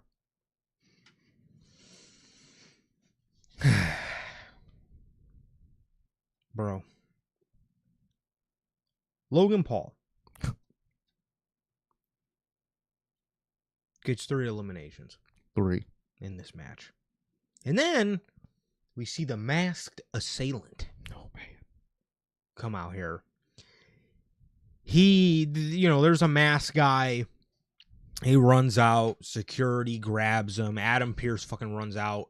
And you just see Adam Pearce's hand reach on the top of his head. Pulls the mask off. Everybody's like, who the fuck is that? It's fucking Sir K's next to me. All I hear is, it's Hangman. Dude, it just looked like OG started AEW Hangman. Yes, he did look like a young Adam Page. Fucking, they gotta hit the Christopher Daniels, bro. Hey man. Hilarious. So, the mask guy gets, brought out. They're still carrying Trick Williams out, and as they're carrying Trick out, you just see a guy in all black, quietly, quietly make his way into the cage. Logan Paul turns around and this dude kicks Logan Paul, gives Logan Paul a stomp. As my initial prediction was correct, when he came back when we seen this masked guy at the Royal Rumble, dude unmasks, and it was Seth Rollins to a massive pop. I popped. Massive ovation from the crowd. Everybody was going nuts. I cannot thank Seth enough, bro. We fucking needed this. Seth, I can't believe I'm saying this. I needed you, brother. Thank you for showing up in Chicago and getting me a pop, man, because wow, they're coming from me. We needed Seth, and that moment was dope, and that's the kind of Seth that I fucking love, bro. That rogue-ass, hoodie-wearing Seth that's just going to do the shit he feels like he needs to do. Beast, man. Beast. That was a beast moment from Seth. We needed this, because, again, we didn't pop all night. We damn near, other than the Punk entrance, what was there to pop for? Nothing all night. What? There was Punk. That was it. And then there was Seth, finally. Thank you, Seth, man. I can't believe it. This man, Triple H, did so bad for the Chamber. He done got me to be happy for Seth Rollins. Wow. That's how bad Triple H is right now, man. Me. If y'all know me, y'all know my beef with Seth, bro. We know. Y'all know it. And it's probably going to happen in a few Mondays when we keep hearing that same theme song over and over. But for right now, that was really dope. Yes. So, man, I was so happy to see Rollins. After the night we done had sitting there, bro, I was so happy to see Rollins come back, man. You know the deal. What's up, brother? How you doing, man? He says, was Elimination Chamber AI generated? So mid, filled with long entrances and ad breaks. Zero buzz heading to Mania. Nope. Nothing. Not a single ounce of buzz. Nothing. There's nothing. You were completely sober heading into Mania. No buzz in the slightest, bro. Nothing. You done had no alcohol at the club. No. No buzz whatsoever. We got a lick of nothing, bro. We genuinely got a lick of nothing. And see, the end, especially, whose was it? It was Randy Orton's entrance. Took forever. Oh my lord. Dude, man. That shit done took forever. It felt like I was sitting in that seat for 20 minutes waiting for like something. I'm like, and he's just slowly walking to each pod, and I'm like, holy shit, can you get on with it, man? I mean, this was terrible, bro. This was fucking terrible. Thank you, Rollins. We needed that. We needed that. And I was somebody who said, you should have saved Seth till after Mania. But honestly, and you probably should have, but like for my experience and from my complete bias of just being at the show, Rollins being there, if we wouldn't have had that, I don't think there would have been any redeeming qualities, not one, about this Elimination Chamber, about the men's Elimination Chamber. This is one of the weakest. It's for sure the weakest in Triple H's era. But this was genuinely one of the worst chambers I ever watched. No, that was horrible. And we finally got our Chicago chamber, and it was one of the worst ones. The worst ones, man. At the end of the day, they shouldn't have needed Seth, that much in terms of quality for that men's chamber match, but they did, and I'm very glad we got him, man. Overall, we should have got an amazing chamber where you save Seth for Mania, for his return at Mania. That's not what we got. We got a horrible chamber, and we got a really cool Seth moment. I'm glad he returned. That was something special. I love the way they did that with the distraction with the fake out guy, and then he pulls up. Very cool moment, very sneaky. Love that. And Seth was very much needed for this show, man. That was like something that was something you'd see out of the Game Thief, bro. Mm-hmm. The guards take the one dude away and you got to sneak past him, but man, that was so good. That was so good. The way they produced that with the fake guy, Adam Pearce, pulls the mask off and it's fucking Adam Page, and then Rollins the way you just see him like ducking and just slowly sneaking in, and bro. It was so sick, dude. And then he pulled the mask off and he just had this, angry look on his face. Paul Heyman always makes those moments.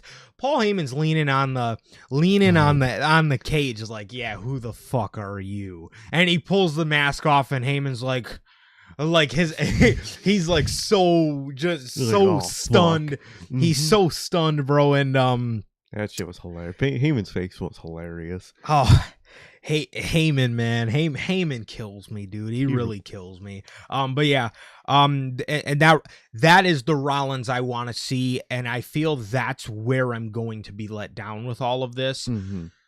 I want to see Rogue, grungy metalhead Seth Rollins. I do not want to see flamboyant lace attires, big puffy coats, singing his song Seth Rollins. I want to see an angry Seth. I want to see a driven Seth. Yes, I want to see the King Slayer. I want to see the Vision Slayer, Seth Rollins. I want to. That is the Rollins I want to see. I want to see 2017 feud with Triple H, Seth Rollins, bro. Exactly. That's the Seth I want. I want burn down the WWE museum and then the 2K ad Seth. I want that Seth, dude. Yes, that's the Seth I want.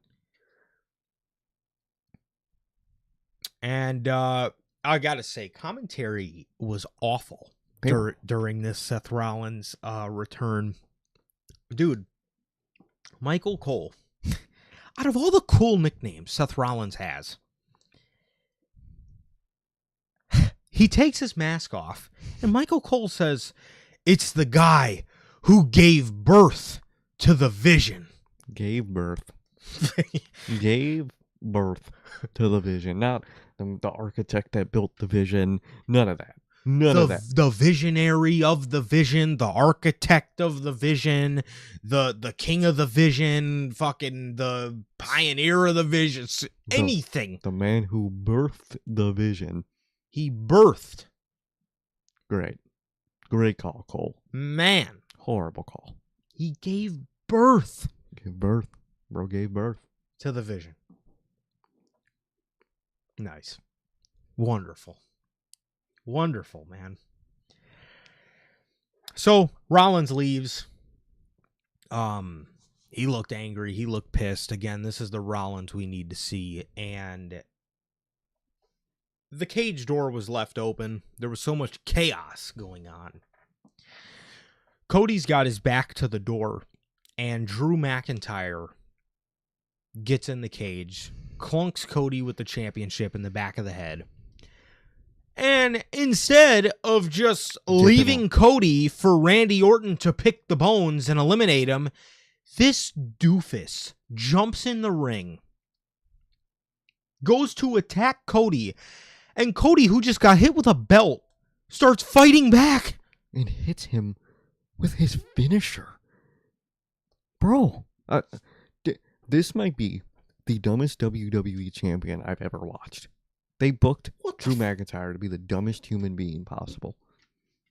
Dumbest. He looks horrible every week, every pay-per-view, everything. Drew McIntyre looks horrible. I've never seen a worse looking, in terms of the decisions they make his character make, worse looking character. Horrible.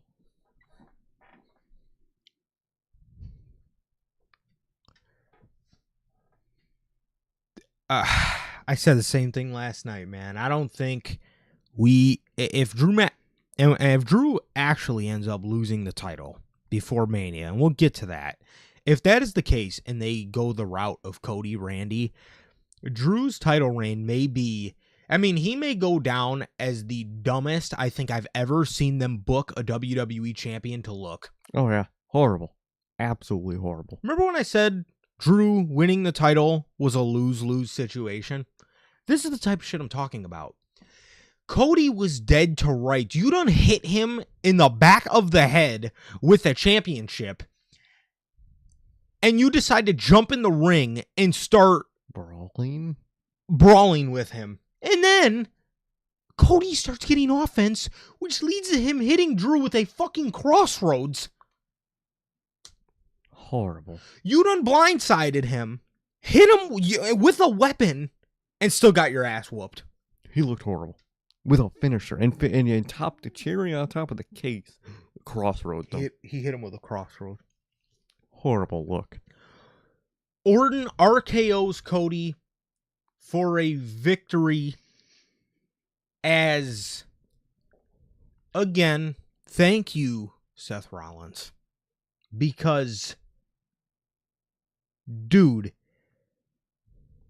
he looks so weak. He, again, was the only redeeming quality about this entire match was that Rollins reveal, and the way that was produced was fucking magnificent. Yep. Loved it. Drew McIntyre looks so stupid. Mm-hmm. I cannot even explain to you how fucking stupid he looks. Whether it's with Aldis, Cody, Randy, Jacob, he looks like a idiot. He looks like an idiot. I don't think I've ever seen a WWE champion be booked to look more stupid than Drew McIntyre. I think Jinder Mahal looked smarter as a WWE champion than Drew McIntyre. It was lazy with Jinder. He just had his fucking team help him win every single match for months straight. But with Drew, he literally just attacks people he has nothing to do with anymore and does not need to attack. Attacks them and gets whooped every time. He looks so dumb and horrible, man. They booked him like shit, man. This might be the worst title run. One of the worst title runs I've ever seen, especially if it ends on Friday.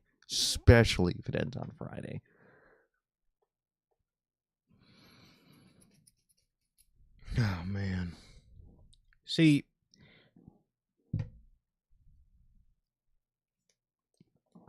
so Randy Orton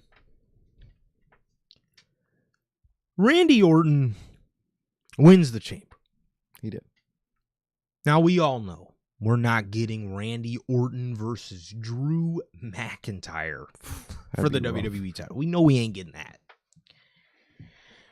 So, The show ends, and Orton's walking around the ringside area, and then he gets back in the ring, and he's doing like an on-site interview. And that we don't hear, by the way. We don't hear nothing. We don't hear anything from Jackie Redmond. They're not airing the post-show. We hear nothing. We don't know what's going on. I didn't find out until we left the arena. Yep. Drew McIntyre was arguing with Nick Aldis. And Nick is telling him, I told you, stop getting involved with them. You don't have anything to do with these guys. You don't. He's right. Drew says to Nick, I told you how I was going to be as champion. I was going to be really. Raw. I was going to look stupid and weak per Logan. Exactly, because he does. He looks like both of those things. You might as well have said that. Yeah. Drew might as well have legitimately looked that man in his eyeballs and told him, I told you I was going to look stupid and weak as WWE champion. This is what I vowed to do, and this is what I'm doing. Yep. Aldis storms off because Adam Pearce carries him away. Fucking Pearce. Bro's finally on the other end. Bro's finally fucking pushing breaking up an argument. Breaking up some commotion. So Nick Aldis walks to the pre-show or the post-show panel, the one that Triple H was not on. He opted to do an interview from Gorilla after this fucking shitstorm of show. I would have loved to see him sit in front of a fucking live Chicago crowd. He's too pussy. After we just got the show we got, I would have loved for you to sit there and fucking take the heat. But he's too pussy. He sat in Gorilla and did an interview. Mm-hmm. Pussy. Nick Aldis walks onto that set and he says, Drew, I warned you and you keep getting involved, so now this is what we're going to do on Friday. You are going to defend the championship against Cody Rhodes. Oh my God. One of two things are going to happen. And at this point, it better be the six-pack. The six-pack challenge. It better be the six, and I don't think it is. I still feel like it is. Okay, I hope so, man. I still feel like it is, and I'm scared, but I'll explain. But one of two things can happen here. One, we get more shenanigans, and I think this is the right outcome. And see, I always see comments that are like, you guys always change what you think. Do you see why? Because the people booking are always changing what they're doing. Yeah, they change what they're doing every week. What do you mean we change what we think? Yeah, because 1 second we're getting this match. Second, and we're getting a whole different thing. The next second, they go a completely fucking different direction. That makes even less sense. You don't know what they're doing. I always see that, and this is why. It's because of shit like this. Because I can't believe it, but I'm still standing 10 toes down. The fucking triple threat would have just been the way to go. Fatu, Cody, Roman, or McIntyre. Yeah. But instead, now I'm left with this six-pack challenge on my hands. Because what you can do is the six-pack challenge. You can have the Cody McIntyre match happen on Friday. You could have Fatu get involved. You could have whatever. You could have more shenanigans. You could have, Randy Orton come down or whatever the case may be. Fatu runs out, Aleister Black, Orton can run out, Sami Zayn, or whoever's going to be in this fuckery of a match can come out. And, you can still build to the, chamber, or you can still build to the six-pack challenge, even though Orton won the Elimination Chamber. Cody's still going to get the match at Mania anyway, even though he lost in the Chamber. Let's take a timeout before we talk about the second option and say, wasn't it a fucking rule that Cody Rhodes could not challenge Drew McIntyre for the WWE Championship again? Yep, that was a rule that they said on television. That was a rule that they never followed. Not once. Rumble was your one pass because you could have technically said he could, go face Punk or whatever. So, technically you have a pass there. Then he's just in the chamber for no reason. And now he's just getting a random title match before Mania for nothing. For no real reason. When he just lost in a completely fair way per the rules of the match. Wow. That's insane. And there's the second option. After 2 years,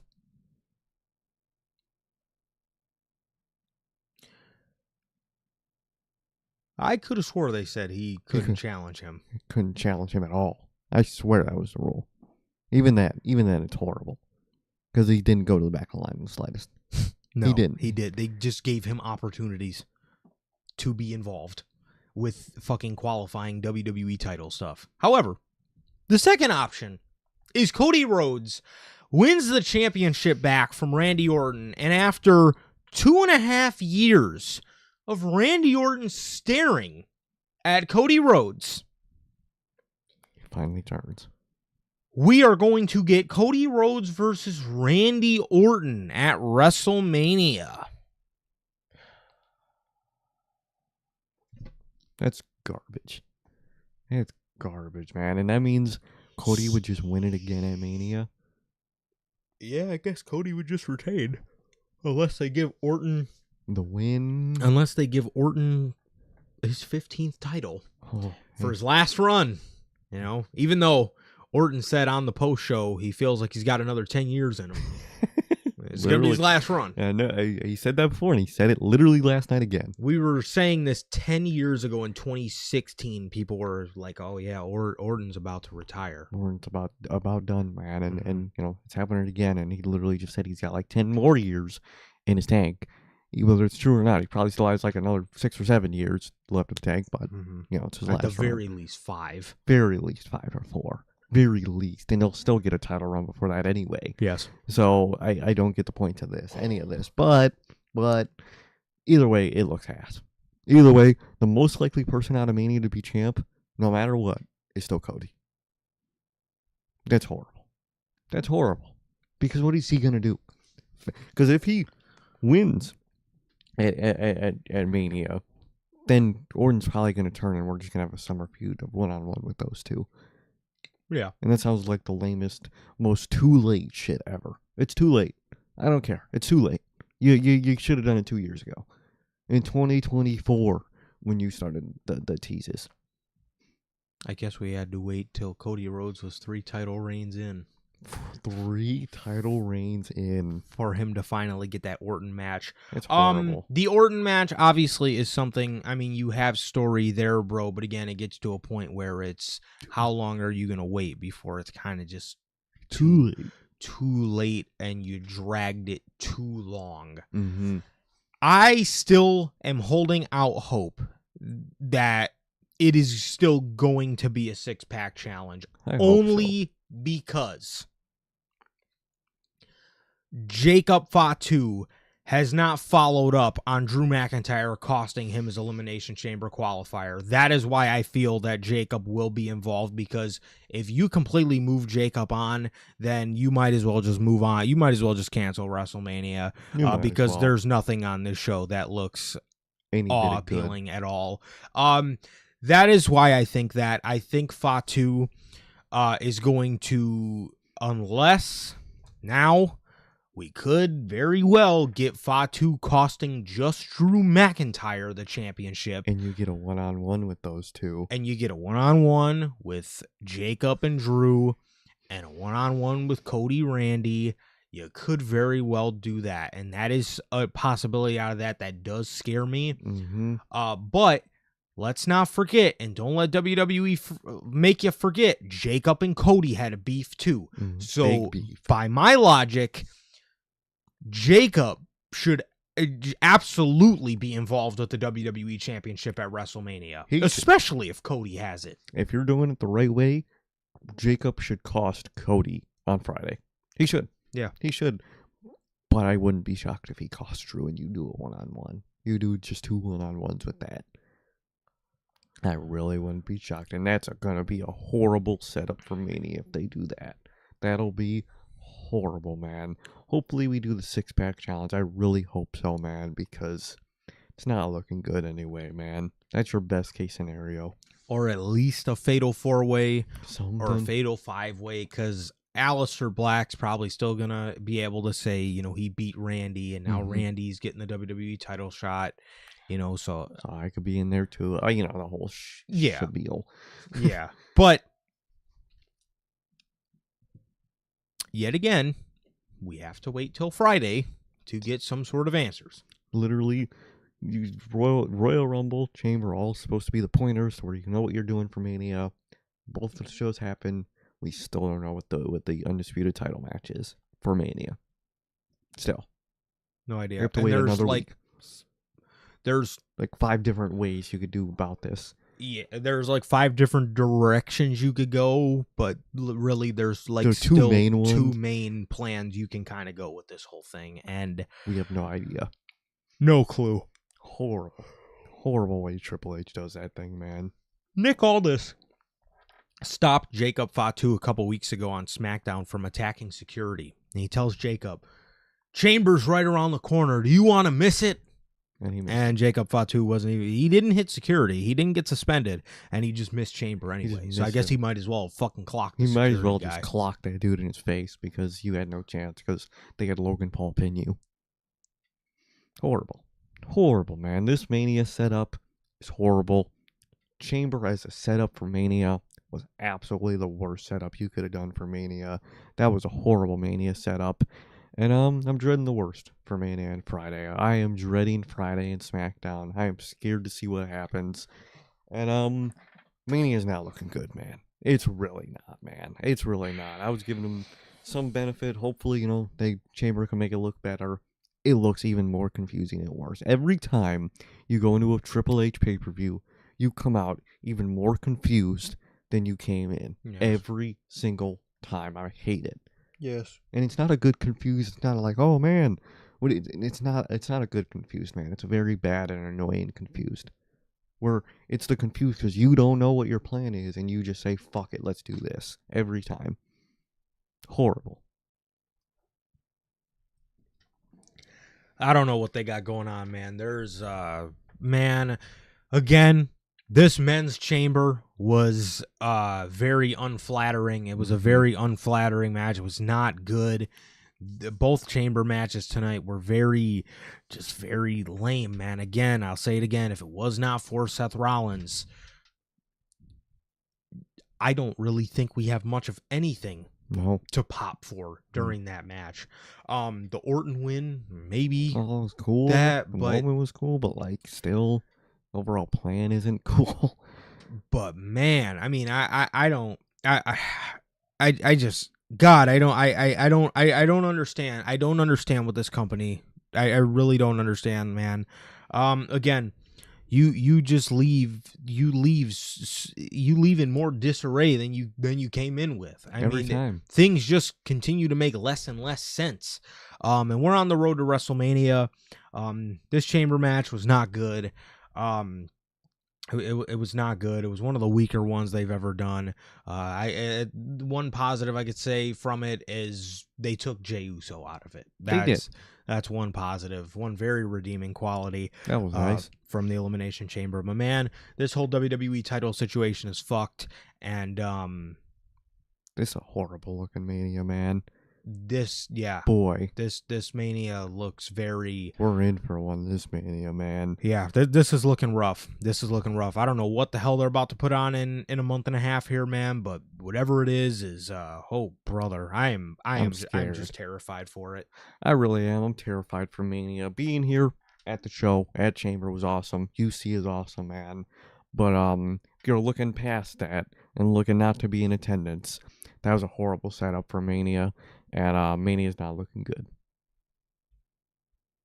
Not at all. Not at all, man. So, yeah, with that, man, that is everything. That is everything we got here today for you guys. As that is That was the chamber, man. That was the chamber. Again, the Punk entrance, the Rollins pop. That was pretty much the only real things that you can look forward to, man. And Triple H, truly, you should be ashamed that you had a 19,000 seat Chicago crowd in the United Center. To sound as quiet as we were. That is completely your fault. Yep. And you should genuinely be ashamed that your fucking best crowd you have sounded like that because of what you fucking put on. Exactly, because we didn't care what you put on in our face, man. It's horrible, man. So disrespectful. It's ridiculous, dude. That is absolutely ridiculous. So that's going to do it. That is going to do it for this edition of your Elimination Chamber 2026 post-show review, man. Thank you guys so very much for joining us for another edition of the post-show reviews, man. Again, we will be on here. The next time we'll be on here with the post-show is for Revolution in 2 weeks. So hopefully that turns out better than this. But with that being said, man, yes, from a live show perspective, I did enjoy the experience, but from a show's perspective and watching what happened on the show, man, this was genuinely, aside from AJ, Becky, CM Punk, and Finn, and Rollins, this was genuinely this was a complete opposite from the chamber they did last year. This show, this show was not good. No, it was not. With that being said, thank you guys, everybody who joined us. Thank you to the Replay Mafia. Thank you guys as always. It has been a pleasure for Johnny. And I, Sir K. And that is going to do it for this edition of NHP. That is going to do it for the Elimination Chamber 2026 post-show review. Thank you guys. As always, please like, comment, and subscribe. And we'll see you all on Tuesday with NHP Unscripted. Peace.